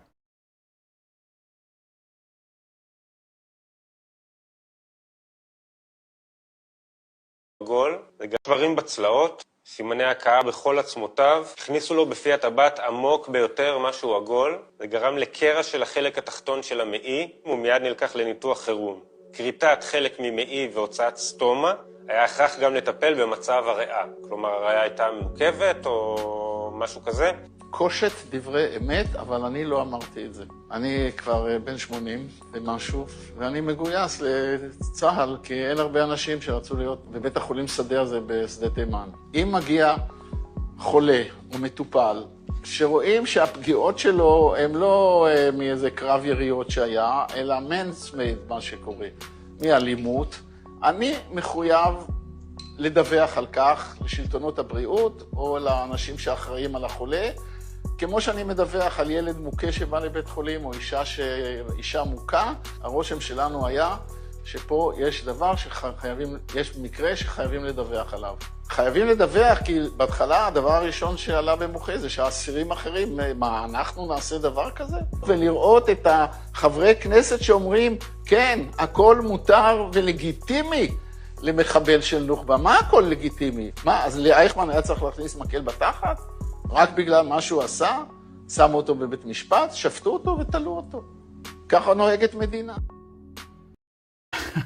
It's funny listening to Hebrew, because you can, or modern Hebrew, you can see they said the word legitimate is legitimi. No, obviously no one said that 2,000, 3,000 years ago. That's not a Hebrew word. They just, took stuff from Yiddish and Arabic, and you can hear, of course, Arabic and Aramaic words in there. I think he said atalu, so they killed him, right? Atalu. Yeah, it's almost identical. They killed him, right? So anyway, this is a separate discussion. We'll come back to linguistics another time. But you can see here that the police, the military police that came in to arrest these rapists, they were wearing masks, and people hate them basically, right? I mean, I think that goes without saying that when people were rioting, they literally attacked the base in protest. Two of them, right? So State Iman and Beit Lid. So the military advocate general told a Knesset committee on Sunday that there have been dozens of threats against the military police officers who arrested reservists accused of sexually abusing a Palestinian inmate at State Iman, as ultra-nationalist lawmakers accused her of seeking to harm IDF soldiers. Speaking during a hearing of the Knesset's Constitution, Law and Justice Committee, Major General Yerushalmi said that given the threats, it was a reasonable decision for the officers to wear masks during the arrest. Pushing back against critics during a meeting of the Knesset Foreign Affairs and Defense Committee, she said that Israel is a nation of laws and that the army is obliged to investigate violations of the laws of war, arguing that such an approach was not a source of weakness, but a source of strength. Well, that sounds very nice, doesn't it? So, look at the attacks she's getting. She's sacrificing fighters for the benefit of international tribunals.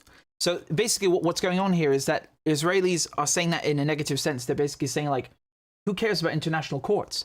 You know, the fighters come first. You see this mentality that permeates all aspects of Israeli society. So whether you're using a Palestinian as a human shield or you are gang raping a Palestinian, you know, it's allowed. Who cares what international law says? Do whatever you want. I mean, you know, and the fact that you know, she and the military police are only investigating a single case. Please do not misunderstand something. Do not think that this is the only case of proven, you know, sexual abuse by Israelis against Palestinians. It's really not. It's so rampant that you can see not only this kind of behavior carried out against Palestinian men, women, and children, but even other Israeli soldiers, especially women. I think 1/3 of them said that they've experienced sexual abuse or harassment in the army. You know, just outrageous things. So many cases like this. So it is a culture. You know, it's an IDF, a rape culture. And you know, Save the Children, for example, they have also published many reports about how Palestinian children were sexually abused in detention. You know, I mean, they're hostages. They're really hostages. So you remember this stuff when, you know, in the context of October 7. This is not happening because of October 7. It's the other way around. October 7 had many purposes, right? But obviously the main one was to grab Israelis, to get people who are being gang raped, who are being starved, who are being tortured in Israeli dungeons out. Okay? Do you understand now what drives people to do something like that? It's things like this, right? And of course, there were other things like derailing normalization and, you know, just simply reviving the Palestinian cause. It's more than just the people in the dungeons, the Palestinian hostages. So I just find it funny that they're not investigating all the other sexual abuse cases, nor are they investigating the fact that the Israelis are firing on civilians, the fact that they're using human shields. You know, the list is quite endless. And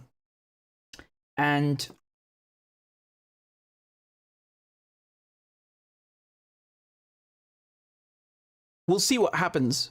We'll see what happens. But personally, I think they're just going to bury the case. You know, they'll just let the investigation go on long enough so that no one is really in trouble. I can't imagine them actually putting any of these soldiers in prison, even though their behavior is recorded and proven. And that tells you everything you need to know about Israeli, you know, due process and military law and their respect for international law. It's just, it's non-existent. They're, you know, most moral army in the world. Okay. What is there to say? What's left to say, you know?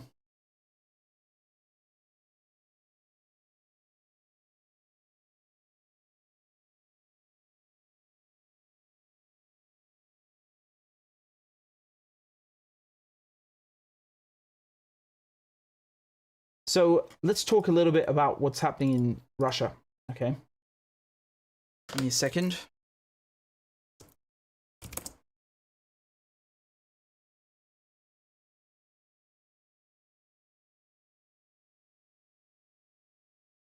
Okay. I think you guys should be able to see that now. So yeah, let's talk about the Kursk offensive, which is funny because usually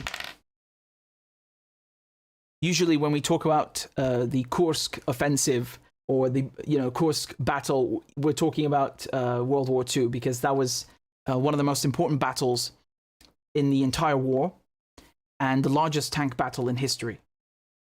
Just as important as D-Day, just as important as Stalingrad. And now we are seeing a repeat, in the sense that German-made tanks are, rolling into Russia, into Kursk. So the Ukrainians, what they've done is they've gathered all of these tanks that they've been given, and they've mounted an incursion inside of Russia. It's quite a daring feat, to put it mildly. Okay, so let's just read a little bit from this BBC article, and then I'll show you some more clips and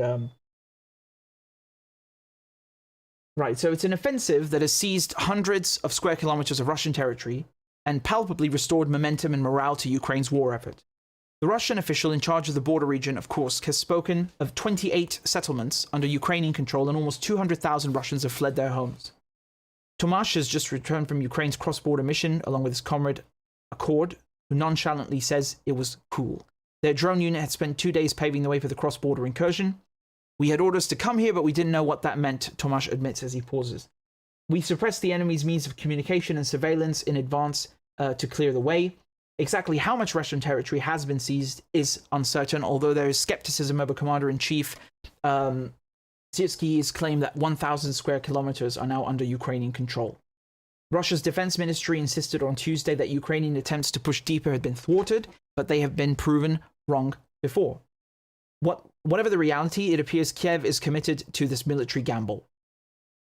So, this is certainly the most significant and noticeable development in the entire war since a year and a half. You remember they were constantly talking about this spring offensive that never came. And you remember all these videos we saw of Ukrainian tanks being just demolished. And when I say Ukrainian tanks, I obviously mean the Bradleys, the Abrams, the Leopards that they were given by the West. Just, falling into minefields. They couldn't pass these dragon's teeth. You had all these trenches that have been dug by the Russians. And these are basic, but nevertheless formidable defenses that have held, this entire time. So how are the Ukrainians able to penetrate through Kursk? Well, very simply, the Russians didn't expect it. Ironically, this proves Russia's point about NATO, because Russia is the largest country on the planet, right? Again, let me just show you what it means visually, all right, for Ukraine to be in NATO, and how much that exposes Russia and its borders. I mean, you're opening up a massive front on yourself. Okay, so that's why since the beginning it's always been a red line. Okay, no pun intended. And it's precisely because of this, because you cannot physically and logistically watch every single inch of the border. You just can't. Okay, so this is during wartime that they were able to penetrate, and again, this is while Russia has been relatively winning. I mean, quite stable. Their economy is doing very well. The lines have held, the defenses have held. So, nevertheless, they were still taken by surprise. So, what does that tell you? Imagine if it's a surprise attack, and during peacetime, how do you defend against that? Remember, the Russians, they've been through this before. They've had the Germans invade them by surprise. Napoleon also tried to take it. It's not something that is far-fetched or beyond the realm of imagination. These are actual threats that have to be taken into account. There is historical precedent, and there is real hatred emanating from the West towards Russia. Not to mention the fact that there was an agreement. Now you can say that it wasn't signed. I mean, that really makes no difference. There was an understanding, a very clear understanding between both sides, that NATO expansion is perceived as a threat. Now, you can still like NATO and want to expand NATO, but you understand that the Russians perceive that as a threat, and there are consequences. So, the point here is just that by going into Kursk, the Ukrainians have basically just proven the Russians' argument about NATO absorbing Ukraine and how dangerous that is to their national security as true. They have proven this argument true. And I'm just going to show you some clips from Lindsey Graham. I mean, this comeback really.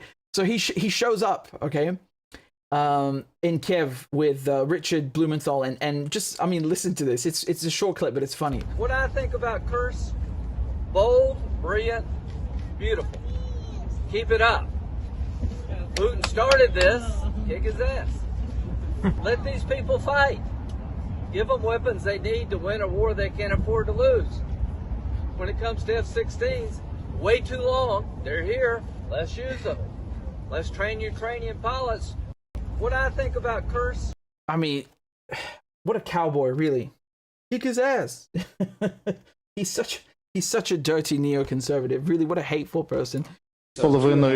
Через 2,5 роки війни ви продовжуєте стояти на своїх позиціях та ще й зайшли в Росію.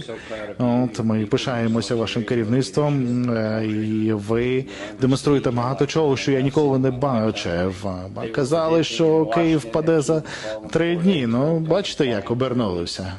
То всі вони помилялися. І от через стільки місяців ваші люди страждають, є стійкість, але ви вже на території Росії. Це сміливо і чудово. Я радий, що ви нам про це не сказали, не попередили, натомість це зробили. І тепер росіяни вже платять ціну, тож це правильно. І сподіваюся, в 24-му році ви отримаєте більше військової допомоги від Конгресу. Матимемо нового президента на наступний рік. І, звичайно, ми чудово розуміємо, щоб Україна процвітала, це в інтересах Сполучених Штатів і Конгресу. I mean, again, he's not wrong in the sense that, you didn't tell us, you just did it. Yes, I mean, it's... there is certainly a lot of value in an attack like that, and symbolically speaking, it is significant. But that goes both ways. So yes, you can see it as a very significant Ukrainian victory. But let me explain to you how the Russians see it. Okay, as I said before, these are not just random tanks that are coming into Russia. And where in Russia? In Kursk, of all places. I mean, again, we're talking about the biggest country on earth, and they picked Kursk for a reason. Because this is, like I said, the largest tank battle in history and in World War II. So having German tanks charging into Kursk at Russia once again, and not only that, but with neo-Nazis, Nazis, Banderites among the ranks of the Ukraine army, no matter how insignificant or how small their number, you have to understand how Russians perceive that.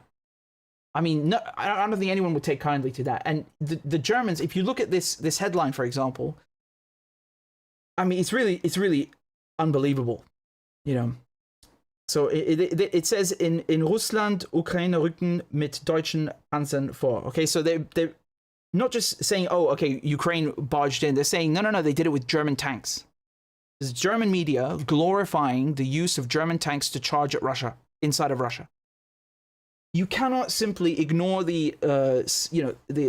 historical connotations of this. It is not something that is taken too lightly. So, we have basically 2 points that were dismissed as, Russian propaganda being brought back into the limelight, being underscored, being highlighted here, that yes, Ukraine being in NATO poses an actual security threat to Russia. Not only that, but there are Nazis alive and well, not only in the Ukrainian army, but inside of Germany, If you look at some of these people speaking, I mean, it's really, really wild. Listen to this, German. Im Übrigen als Historiker ist mir auch bewusst, welche Rolle Kursk gerade im großen Vaterländischen Krieg gespielt hat. Und ausgerechnet dort findet diese Demütigung der russischen Führung statt. Das ist schon enorm. Und was Sie sagten über die westlichen Genehmigungen oder Beschränkungen, da kann ich nur ganz deutlich wiederholen. Die Beschränkungen, die wir der Ukraine auferlegen für die Nutzung westlicherseits gelieferter Waffen, die finde ich absurd und die helfen Putin. Und wenn der Bundeskanzler, die funktionieren, dann kann ich nur sagen, die funktionieren nur für Russland. Und diese Eskalationsangst und die Rücksichtnahme lächerlich. Im Übrigen als Historiker ist mir I mean, I don't know what he's talking about when he says that, you know, the Russians were humiliated there. What is he on about? It's everybody knows that it was a resounding Soviet victory, not humiliation. I really don't know what the hell he's saying, but I think you know, his position is quite clear. You know, old grandpa here, he wants you know, maybe to make up for some of that glory that his Nazi pals lost when they were crushed by the Russians in Kursk. So, you know, he thinks that by doing it through Ukraine and doing it through NATO, he can make up for the Nazi humiliation, not Soviet humiliation, that was inflicted on the Germans during World War II. Just, you know, this is like the state of German media. You know, it's not anything new. It didn't just happen now, but they're very tacit in their Nazi rhetoric. Clearly, we didn't denazify and deter and dissuade enough Nazis, did we? So, you know, this is not just an escalation in Kursk, but you look at the Zaporizhia nuclear plant and it was set on fire.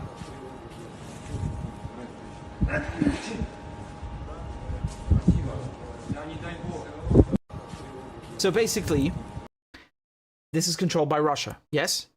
And they're trying to make the case that the Russians fired a drone at a nuclear plant that they have controlled now for most of the war, since the beginning of the war, you know. So, again, this is the kind of ridiculous argument that, you know, and mentality that you have to have in order to talk about Ukraine in the Western press. Everything, you know, that happens that is dangerous and reckless is obviously carried out by Russia, even if it's counter to Russia's interests and, you know, completely counterproductive. Blowing up Nord Stream, you know, shutting off the, basically shutting off the gas. Well, that's true that they did, but it was only after European sanctions. So, you know, all that infrastructure money that was wasted, it's Russia's fault, you know? Even now, when they're issuing an arrest warrant for a Ukrainian diver, they're saying, oh, well, maybe it was Russia who blew up Nord Stream. They accuse Russia of trying to fire at the Zaporizhia nuclear plant before. Now they're saying that they're doing it again, even though they control the damn thing. I mean, come on, the timing is very obvious here. The Ukrainians are mounting, you know, a different kind of campaign now. They've surprised the Russians in Kursk, and they're also surprising them simply by, you know, firing at the damn cooling tower, which, yes, is completely reckless and stupid and counterproductive, but also bold. Yes, I mean, there's no military value in this, but to say that Russia did this to themselves, please, I mean, come on, really, this is just wild, truly wild. But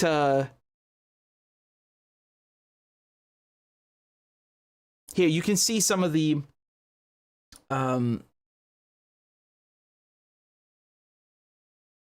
footage, because there's also footage coming out of this theater of war, of course, not just Gaza.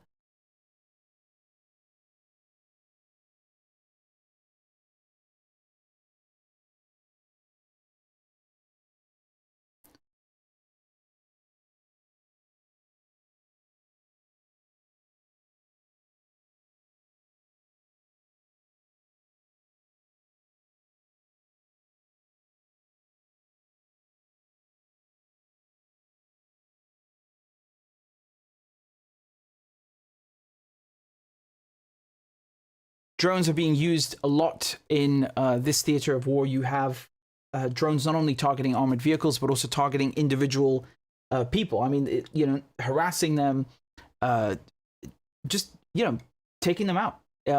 Extremely, extremely precise, and nothing you can do about it, really. It's quite... I mean, you don't see a lot of that in Gaza. You know, obviously drones are being used, but not in this way. And, you know, they seem to have large quantities of them on both sides, extremely large quantities. They're all armed. And, you know, even if it's to take out one soldier, they will send a drone and you know, have it blow up and kill a man. Even if it's one unit, it doesn't matter. And you're seeing tons of this stuff. There's a video of a Russian soldier shooting one out of the air with his rifle. You know, it's an extraordinary modern weapon that we've never seen in any theater of war, certainly not in this capacity. And it's quite frightening, honestly. It's like something out of the, you know, out of Half-Life 2, right? You remember, those of you who've played it know those annoying drones. It's exactly the same thing, and they just come and blow up. There's a lot more footage, but again, it's quite graphic, so I'm not able to show it. But really, make no mistake, this war is still ongoing. It's very vicious, and it's very, very, very bloody. And you know, striking a cooling tower. I mean, forget the tanks, forget Kursk, forget the incursion. This is really, really stupid and reckless. Now, thankfully, the International Atomic Energy Agency, they've confirmed that it's fine. There's no danger to the actual cooling system. Remember that many of the reactors are offline anyway. But nevertheless, you know, you're asking for trouble. This is the last place on Earth that you send a drone. And given how we've seen the Crimea Bridge blown up, Nord Stream blown up, I don't think the people on, you know, Ukraine side or NATO side have any idea the kind of fire that they're playing with. Because when you go into this kind of self-destructive mode, because again, you're endangering everyone by doing this, you risk launching or plunging the planet into nuclear war. And this is no exaggeration. When you're sending in tanks into Russia, remember, what is the Russian nuclear doctrine? It stipulates that if Russia's national security, its territorial integrity, its leadership are ever put at risk, you know, they will consider that as the threshold, you know, being met for them to use nuclear weapons. So, I mean, do you really want to push it? Do you really want to find out? I don't think that that's a sensible method, especially when you don't even know the strategic value of this. How long can the Ukrainians actually hold on to Kursk? I don't think they'll be able to hold on for a long time, because the Russians have already taken out many of them. And you have, remember, every time you advance, you have to keep the supply lines and logistics also, you know, going, and they have to be able to reach the troops, to actually reach them regularly and quickly. So it's not a question of just getting, you know, far and actually getting into Russia. You have to be able to stay there. You have to be able to get out alive, right? So it's by no means a done deal, but nevertheless, definitely bold, but also extraordinarily risky. I don't know what they're trying to accomplish. I guess at this point, they're just, you know, trying everything. We've got US elections coming up very soon. Chance Trump could win. Again, Trump is a neoconservative. Just look at his previous administration. Complete warmonger. I mean, I don't care what anyone says. I know my facts, and you know, he did everything to make sure that, you know, in the Middle East, the situation got worse. Gave Israel everything they wanted. Did more than any US president before him. And when it comes to Russia, you know, they want to make it sound like, oh, well, Biden is more pro-Ukraine. That's not necessarily true. That's not necessarily true. You know, the situation that we're in right now with Russia and Ukraine is something that has been fermenting under the surface for a long time. Every US president in succession has contributed to that, okay? So nevertheless, even if Trump wants to come in and finish the war, what does that mean? The Ukrainians don't want to wait and find out. They want to make sure that they get more money. They want to make sure that they're getting giant military packages like the Russians. The Israelis just got about $18 billion. I mean, again, that's equivalent to about 5 years of funding at the normal pace, the regular pace. So Ukraine obviously have been given enormous amounts of money, but they want to continue receiving these wild, you know, these obscene military packages, just in case, just in the off chance that the next US president isn't so keen on keeping the war going, right? That's another thing you have to keep in mind. And this kind of performance going into Kursk, you know, making the Russians look like their border is a bit weak, that they're, you know, they're not prepared, they were taken by surprise. It all makes them, it definitely boosts morale within the Ukrainian army, but it also makes it look good for their patrons in the United States.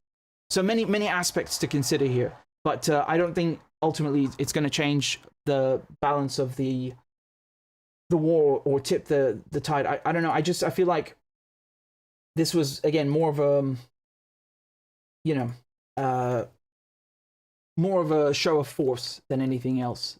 A bit of posturing. Ultimately, the Ukrainian objective is to get back all of the land, right? I don't think that's happening. I just, the defenses that have been built there are too extensive. They're too deeply entrenched. You can't get around them unless you start a nuclear war, or you start carpet bombing Russia, which means nuclear war anyway. You know, this kind of behavior is escalation. Make no mistake. And you're seeing that escalation from both the Israelis and from the Ukrainians. Many Israelis are Ukrainians, as a matter of fact. But, you know, it shows you the kind of influence the Americans have on both, because the Americans practice a doctrine called coercive diplomacy, which is quite the juxtaposition, right? It's quite the contradiction, because diplomacy by definition is, you know, is not meant to be coercive. It's supposed to be diplomatic. The idea comes from things like Nixon, you know, with his bombing campaigns in Vietnam, like, well, you know, we'll bomb them to the negotiating table. That might work sometimes, but when it comes to a country like Russia, which has a proud military history, a proud, you know, society, which has some of the best weapons in the world, is, you know, they're not going to just simply submit. And when it comes to the Palestinians, because remember, Israel and Ukraine are both working with the United States. So, you know, they receive their weapons from the United States, and they also receive political instruction to a certain extent. Using quote-unquote coercive diplomacy against Palestinians is not going to work either, because Palestinians have nothing to lose. They have nothing to lose and everything to gain. So, you know, no amount of genocide in Gaza is going to stop them from liberating themselves. And, you know, no amount of assassinations is going to dissuade them from, you know, staying the course and continuing towards their objective. So I think it's important to understand what the Americans are trying to do through Israel and Ukraine, but also to understand how, you know, coercive diplomacy works or doesn't work on the intended targets. I don't think that it's going to materialize into anything substantive in terms of the Ukrainian or the Palestinian theater of war, or theaters of war. Because, again, Russians, they're in a good position right now, militarily, strategically, politically. Same thing goes to the Palestinians. You know, they can keep going. And in a war of attrition, in wars of attrition like this, having the upper hand is everything. You know, not responding, not being sucked into escalations like this is key, is crucial. So whether you're bombing, you're drone striking a cooling plant, a cooling tower at a nuclear plant, or you're assassinating, you know, the head of the political bureau in Hamas, again, you have to know who you're dealing with. And I think the Americans are living in a previous century. They just haven't caught up to reality. They just don't understand that the Russians, the Palestinians are not going to buckle, and they don't respond to this behavior. They don't take kindly to threats, and they got nothing to lose.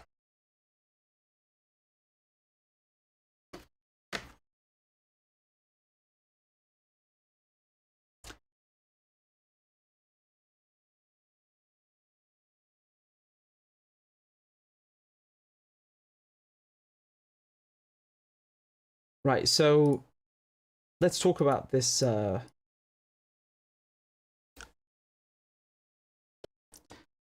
I'm sure you all heard of the massacre that took place at a school in Gaza. And to be frank, you might be confused which school, because the Israelis have made it their priority to target schools, especially out of all, you know, the 10-month period. During the last couple of weeks, they've been going after schools, right? I think in the span of 1 week, they targeted 8 different schools. So the massacre that I'm talking about is this one, okay? And I can't show you the pictures, but it happened at the Tabi'in school, all right? And there's a mosque also next to it. So what the Israelis did is they waited for everybody to gather for dawn prayers, and then they just bombed the place. And the remains were so unrecognizable that, you know, they just couldn't collect people's body parts. You know, they just couldn't gather the remains of the victims, knowing who they are. So they basically just put, you know, 70 kilos of meat, of human flesh and body parts into, a bag each, and gave these plastic bags to the relatives of the deceased, of the killed. Again, just to repeat that, to be very clear, the people that were killed, their remains were so unrecognizable. They just gathered the meat, the flesh, their corpses, and put them in bags, divided them, by weight. 70 kilos for an adult, 25, 30 kilos for a child. Horrific. 93 people killed. Right? So we weren't sure in the beginning if it's 100 or 150 because, again, unrecognizable. But they're now saying it's 93, and even then it might not be 100% correct, precisely because of the aforementioned. And, I just want to read to you something from a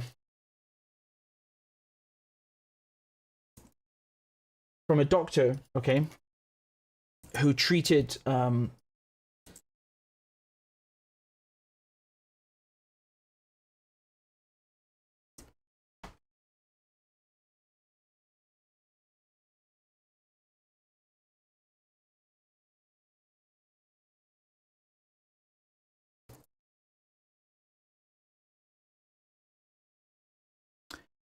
sorry, just give me a second to find this.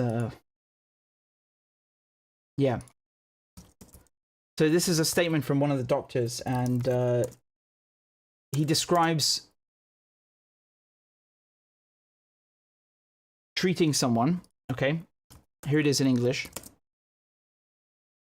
He says, one of the most heart-wrenching cases from the Israeli massacre at Al Tabin school that we faced at the Baptist Al Ahli hospital in Gaza was that of a 16-year-old boy with crushed legs, a severed left hand, and severe injuries to his body. As we began the urgent surgery, I was horrified to find the shattered head of another person among the bones of his legs, recognizable only by the mouth and chin. It was a scene beyond what the heart can endure. Despite our best efforts, the severe bleeding took his life during the operation. We handed his body to his family. There are dozens more with similar injuries, and with each passing moment, we lose another soul. Yeah, so, even Israeli media reported on this, right? On Saturday, Gazans collected body parts in plastic bags. Israelis stayed unbothered. Yeah. I'm not even going to show you the photo because of how horrific it is, but, this is just a kind of a general idea of what the scene looked like. You can't really see anything here. It's not graphic, but the carnage is unbelievable. The Israelis basically waited for the maximum amount of people to gather and then bombed it. And of course, as usual, what is their excuse? Oh yeah, they there were Hamas people hiding inside of the school, which is again nonsense, because you cannot kill 93 civilians in order to get 19 so-called Hamas members. There has to be proportionality. You have to weigh the loss of civilian life or the harm to civilian life against the military gain. And obviously, these people that they claimed to have targeted were not only random, kind of low caliber Hamas targets. They weren't even in Hamas. Some of them were actually already dead. They had already been killed by Israel before this massacre. So how were they present in the school? Makes no sense. I'll read this to you here. This is some good work done by Rami. So he said, so far of the 19 names listed by the Israeli army as quote-unquote eliminated terrorists, 3 were killed in prior incidents. Okay, 3 are elderly civilians with no military ties: a school principal, a deputy mayor, and a university professor. 6 are civilians, some even opposed to Hamas. Verification of the remaining names is ongoing. I think they released some more names afterwards, and one of them was like a 12-year-old or a 14-year-old who lives in the West Bank, something that ridiculous. I think it wasn't even a photo. So you see how the Israelis carry out one of the most horrific crimes in this genocide, period, and then they justify it with a cheap, pathetic graphic, and the way that Western media just repeat what is written on here with no scrutiny. I mean, look, ultimately, this is a graphic with a bunch of names and photos. This is not evidence. You know, I can also take a bunch of Disney characters and put them on a graphic and say that, oh, terrorist eliminated. What does that mean? It doesn't mean anything. It doesn't prove anything. You know, and some of the names, I mean, that they give them, they're hilarious. Look, deputy terrorist. What is a deputy terrorist? You know, this is ridiculous. And the reason the Western media buy this is because they see a bunch of Arabic names, they see a bunch of Arabic faces, and they say, well, of course these are terrorists, right? The United States drone strikes people all the time, and they're terrorists too, you know, and the people around them are probably terrorists. So, you know, they've normalized this kind of Islamophobia, this anti-Arab racism. They've made this acceptable. Make no mistake, we cannot just blame the Israelis. The Americans have normalized this as well, and they provided the weapons on top of it. And then the response?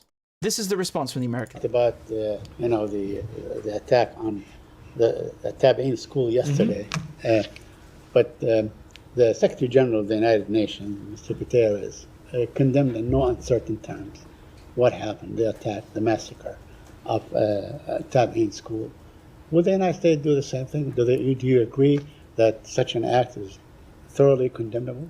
Said, we of course mourn the loss of any civilian life, and over the course of this conflict, too many civilians have been killed. But also, as I said yesterday, the reason that we are even having this conversation is because Hamas continues to have a track record of not just using civilians as human shields, but co-locating itself among civilian infrastructure, co-locating itself among what normally would be facilities that have protected status, but when they become fronts for potential militant operations, certainly they have the possibility to lose their status. That does not minimize or diminish the moral and strategic imperative that our partners in Israel have. Now, again, what he's saying is not correct.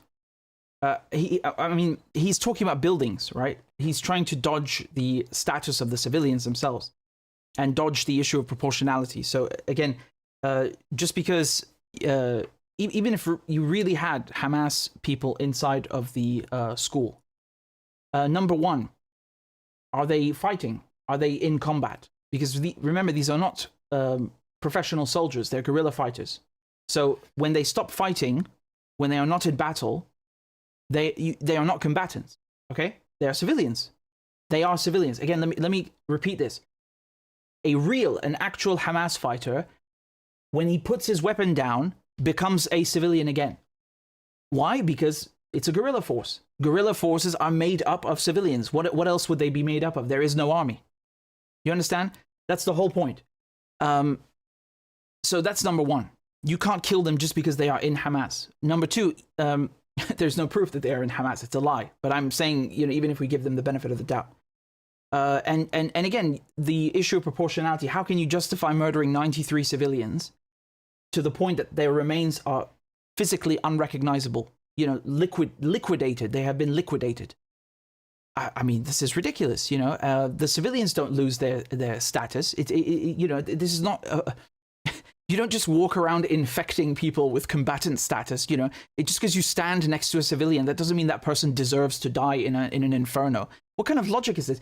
You're not allowed to cause civilian harm in a way that is, obscenely disproportionate and without any military gain. Remember, you have to justify the military advantage that requires and necessitates harming civilians. And even then, it has to be proportionate. You have to meet both criteria. Okay? So it's both the gain and proportionality. And he doesn't address any of this. He's just talking about, well, they endangered the civilian status of the school. Forget the building. Forget the structure of the building. Okay? We're not cement advocates. We're advocating for human life here. And he just dodges it. To take every possible step to ensure that civilian casualties are minimized. Both of those things can be true. So do you have any evidence that actually militants were there at the Tabi'in school? As we said yesterday, Said, we have been in close touch with the IDF on this and continue to discuss with them. But I will also let them speak to their own military operations. I understand, but you're saying that they have a track record, but that is dependent on what the Israeli army says, correct? This is their operation. I will let them speak to it. You talked about Yeah, this is their operation. Well, who gave them the weapons? You can't say it's their operation. That's ridiculous. They depend entirely on your military funding and your military aid. What a ridiculous statement. I mean, this, you know, I mean, this guy is evil. Like, he's actually evil, but he looks like such an office character. He's just, you know, I can't take him seriously. Same thing with Miller and Kirby. So, you know, it's incredible because these people are not Hamas members, but apparently it's okay to murder them. You know, but if you point out the fact that every Israeli woman and every Israeli man has to join the army, the entire society is militarized. Settlers have guns at home. You know, they kill Palestinians with impunity. They've got barracks and they've got ammunition depots and cache inside of the kibbutz, inside of the settlements, especially surrounding Gaza. You know, like watchtowers, like prison, like military outposts by definition, right? Like using human shields, right? The same way that they use Palestinians, but except it's real. I mean, you know, they go ballistic, right? Remember on October 7th, they say, oh, they killed 1,200 civilians. They forgot to tell you that a large part of them were in the IDF, okay? And even then, we don't know who killed, which part was killed by Hamas and which by the Israelis. But in any case, we're drifting off a little bit here. I just want to show you how the Americans rewarded this behavior. What did they do? They just gave the Israelis, you know, more weapons, $18 billion worth of weapons. So usually they would get $3.6 billion a year in military aid, and they just gave them $18 billion in one go. F-15 aircraft, AMRAAM missiles, 120mm tank shells, 120mm mortar rounds, medium tactical vehicles. So actually, in total, $20 billion, right? $20 billion to reward them for their their massacres. And the irony is that there's a video posted by an Israeli, okay? You're going to love this, of all these American JDAM bombs, okay? And let me show you this video, and you can guess why it's so interesting. כל זה הולך ליפול בקרוב מאוד, היום מחר על עזה. כל זה. So do you know where all of this is? This is in Ben Gurion Airport, right? So according to the Israelis' own logic, it is perfectly fine for Hamas or anyone else to wipe out Ben Gurion Airport because they are housing ammunition inside of a civilian building. And you remember they were accusing Hezbollah of putting ammunition inside of Hariri Airport, inside of the airport in Beirut, right? They were saying we might strike it because there's ammunition there, and then they even held a media tour and showed everybody there's something inside the airport. You see the hypocrisy. Every Zionist accusation is a confession. Every single one, every single time, without fault. I've never found one that turned out to be that turned out to be true. Never mind, not hypocritical. It's really uncanny. The hypocrisy is disgusting. And the Germans, look at the response from the Germans. So government deputy spokesman Wolfgang Büchner reiterated that Israel has the right to defend itself when asked about Germany's response to Israel's strike on Saturday. So that's on the school. He said that the reality is that Hamas used schools, hospitals, kindergartens as command centers, and that the people in the Gaza Strip are also abused against their will as protective human shields. He warned of one-sided reports that are distributed by Hamas and not to believe everything that is spread by this side. Wow. So, I wonder if he feels the same way about Ben Gurion Airport, or what he has to say about the civilians that Israel are using as human shields, right? The article that we just read earlier. What a scumbag, like I was saying before, we made a big mistake by not denazifying enough people. And the Israelis, they are Nazis, not just similar to Nazis. They directly negotiated and offered alliances and worked out agreements and deals with Nazi Germany. Directly. They are Nazi collaborators. No difference between them and Banderites in Ukraine. They are Nazis. Literally.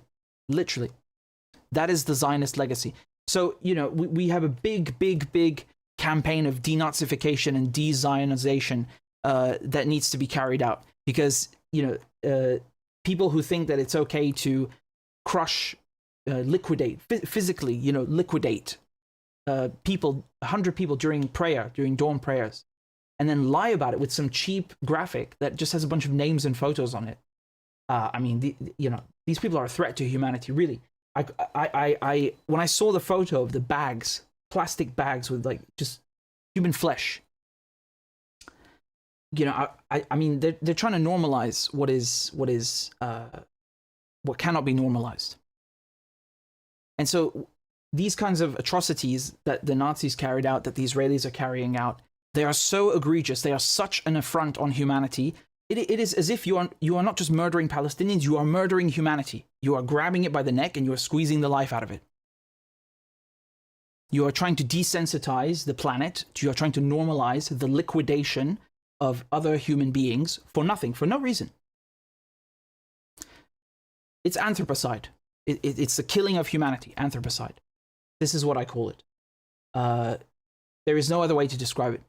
Really, I'm not joking. This is an affront on all of us, on the entire planet.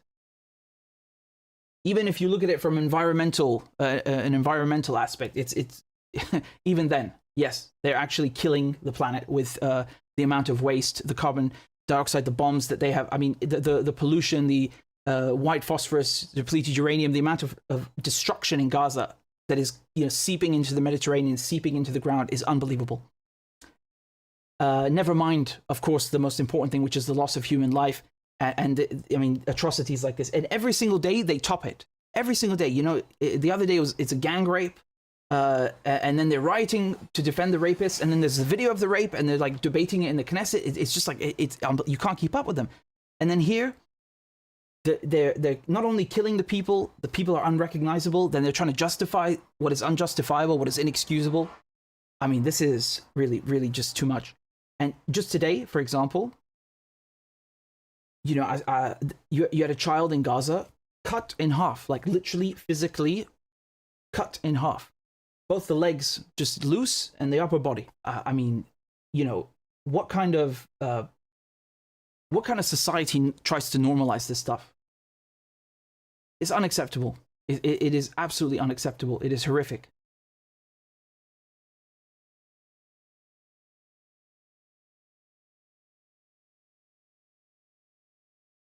And I will show you something else.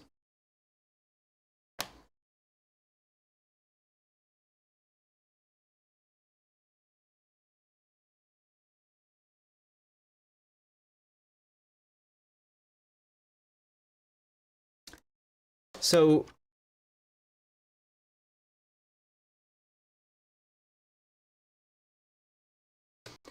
I will show you another horrific affront that the Israelis carried out. Here, you guys should be able to see that, yeah?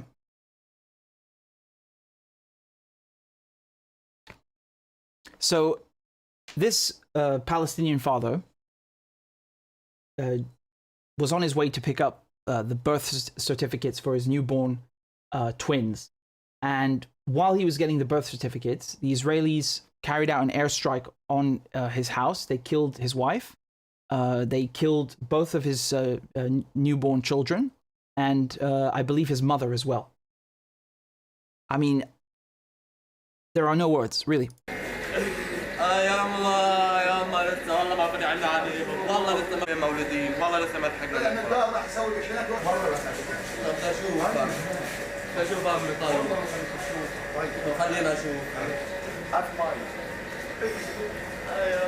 كنت رايح اجيب الكشان. That's him. That's the father. Right? بتاع الولاد. مرتي ولدت اول امبارح. رحت اجيب الكشان. طلعت شهادة الميلاد وجاني ولدين توم. اتصلوا علي قالوا لي الدار اللي انت فيها مقصفة. ناس من الحارة. راحت مرتي. ولادي الاثنين وحماتي. لسه ما فرحتش عليهم. وهي لسه والدة قيصر، يعني لسه تعبانة، لسه ما بتقومش تتحركش. حسبي الله ونعم الوكيل وبس.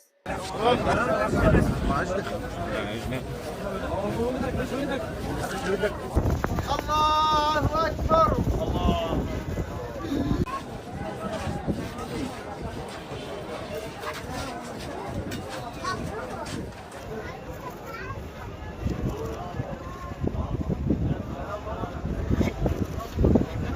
من الله ورحمة خير من.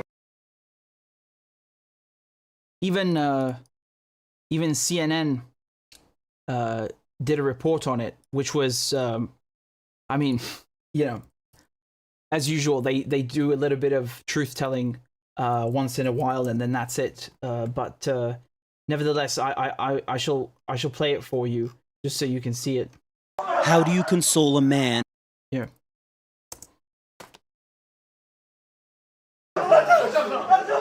How do you console a man whose whole world has been shattered? A man who hours earlier was locked in the warm embrace of his wife and newborn babies, but now cries out in agony, begging to see them one last time. His new horrific reality is too much to bear. His wife and twin babies are dead, killed in an Israeli strike on their apartment in central Gaza, according to hospital officials. Aysal and her brother Asser were just 3 days old. The Palestinian Ministry of Health says they are among 115 infants born and killed during the war in Gaza. Hours earlier, their mother, Jumana, a pharmacist, was blissfully responding to congratulations and well wishes on Facebook. I feel like it was a miracle. Alhamdulillah, sister, everything is going well. Jumana, Aysal, and Asser now lie here, in a room consumed with Mohammed's inconsolable grief. These are the birth certificates, he says.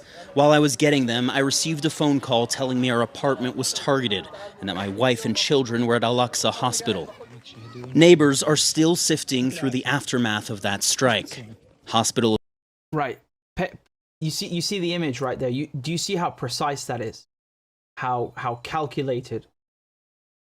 They didn't take out the whole building. They took out that specific apartment. When you are able to conduct a strike like that, you know very well who you're killing. You know very well, right? The Israelis know where everybody lives. They know what they do. They targeted his family because his wife is a healthcare professional. That's the reason. That's the reason.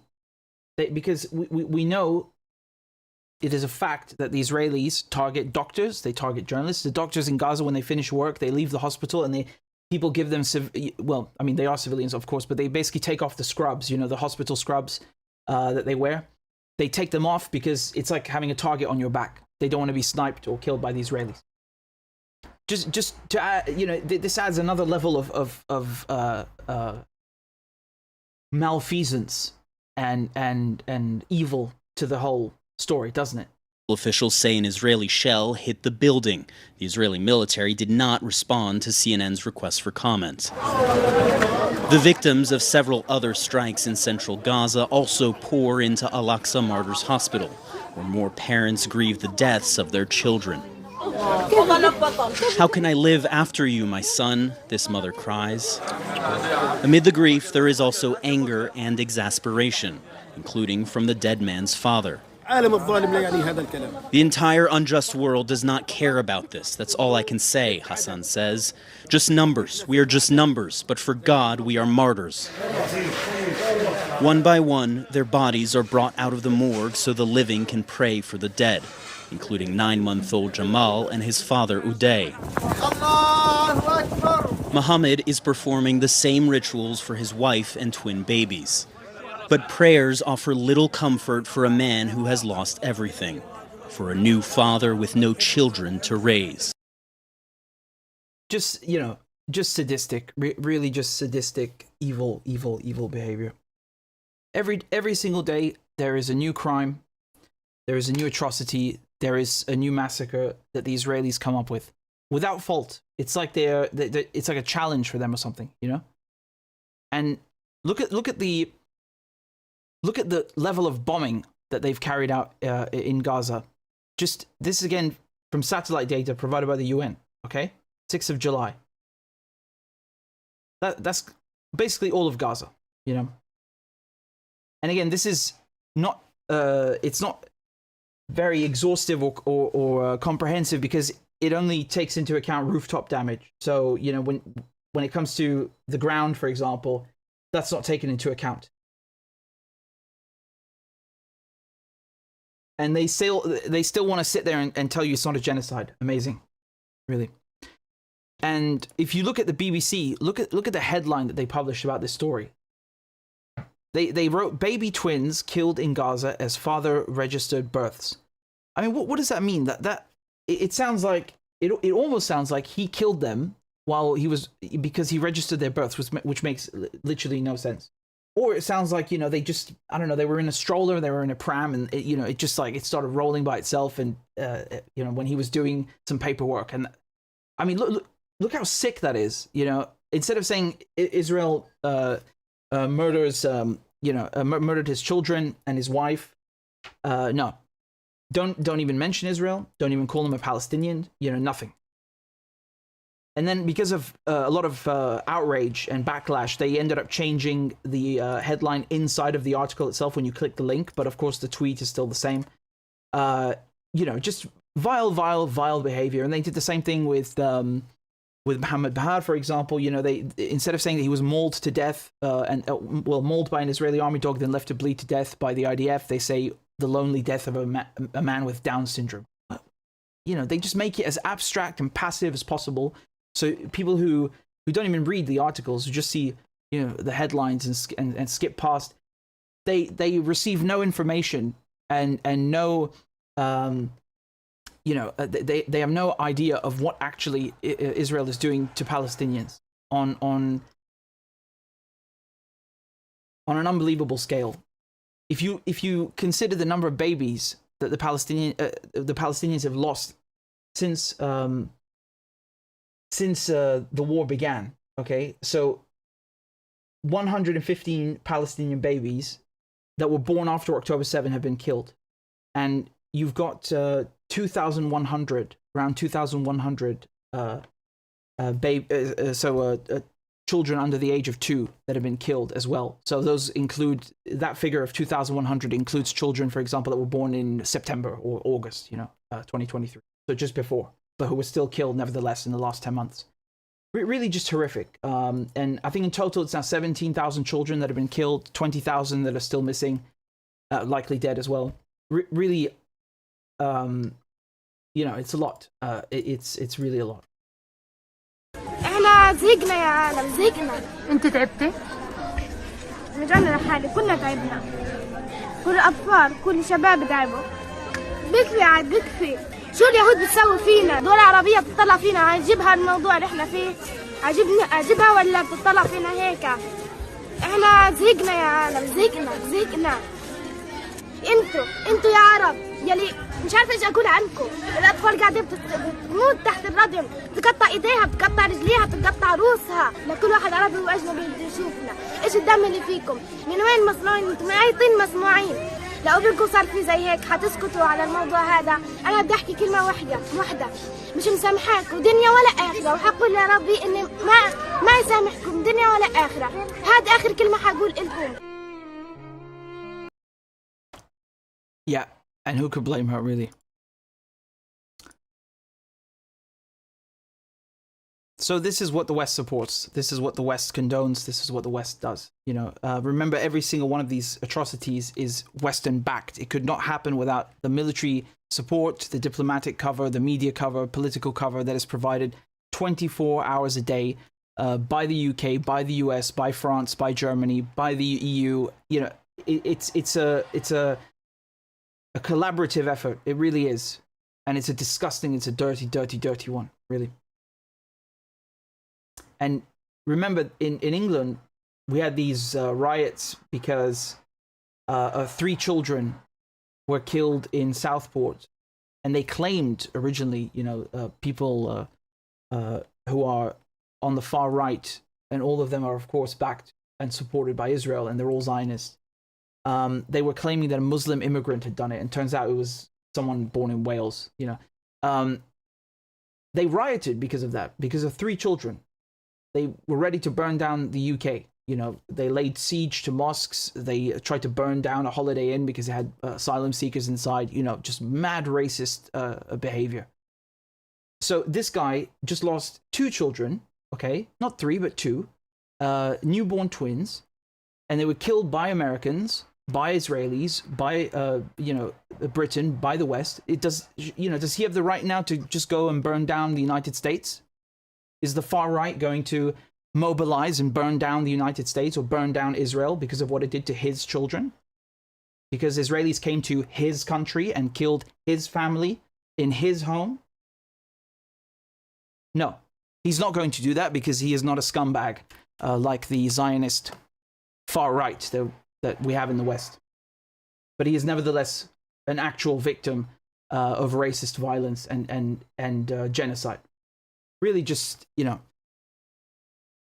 aside from what I showed you, there will be no other coverage in the media.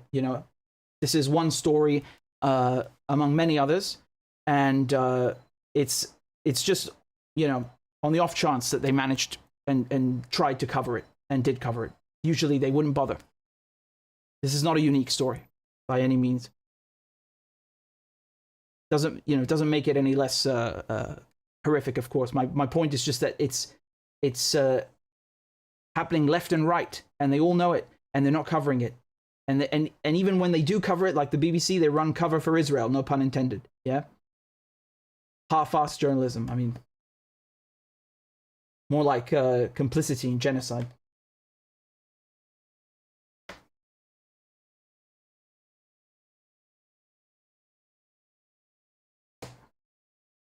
So again, thank you all for your donations, for your support. We've got one from Hussein. Hussein just joined on Patreon. I'll play you a crab dance in just a moment. And we've got some donations on PayPal. Give me a second to read these contributions. This one is from Hafiz, who says, "Keep up the good work, Richard. Thank you, much obliged." And we have another one as well. Another contribution from Yahya, who says, "Grüße aus Jenin." Nice. And we have another contribution from Steve. Thank you very much, Steve. So again, I'll leave the links below if you want to support my work. If you want to support independent journalism, you can do it on Rumble, on PayPal, on Patreon, and GoFundMe. And thank you very much for helping me, do what I do and giving me the opportunity to continue doing independent journalism.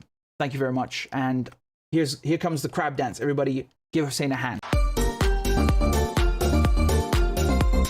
Clap for that, you stupid bastard. Corn Pop was a bad dude, and he ran a bunch of bad boys. Listen, fuckhead, you have fucking crossed the line, claiming I'm the enemy. You got that, you goddamn son of a bitch? I don't give a fuck what you think, bitch. Good morning. Sunday morning. Cut that bitch off. Thank you for Iron Dome. Thank you. والله في كلاب بصراحة يعني. ماشي نشتغل عادي. We lied, we cheated, we stole. China. And you ain't black. There's always the macro. And then there's the micro.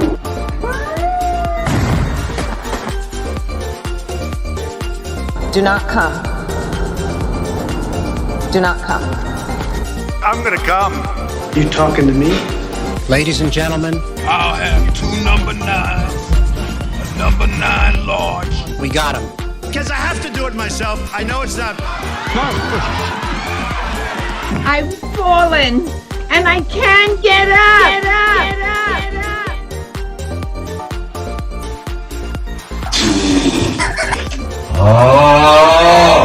Disgusting! She was 12, I was 30, but anyway. We'll do it live. Fuck it. Do it live. I'll write it and we'll do it live. Why attack Sanders? Why? You're getting nervous, man. Calm down. It's okay. Okay. Suck my dick and choke on it. I yield my time. Fuck you. So again, thank you all very much. I'll be speaking at the Beautiful Days Festival on Friday. alongside Craig Murray, Loki, and Professor David Miller. So if you're in the area, if you're near Exeter or Devon, do get down there. And yeah, I mean, it's not too far from London, right? So 2 or 3 hours by train. I'll be going there and I'll be speaking there on Friday. So I'll give you more details about what time exactly. But for those of you who are coming, I'll see you on Friday. And it was also nice meeting a lot of you in Belfast last week. Really good stuff. Thanks very much, guys. Appreciate it. Take care. Ma salame. Bye-bye.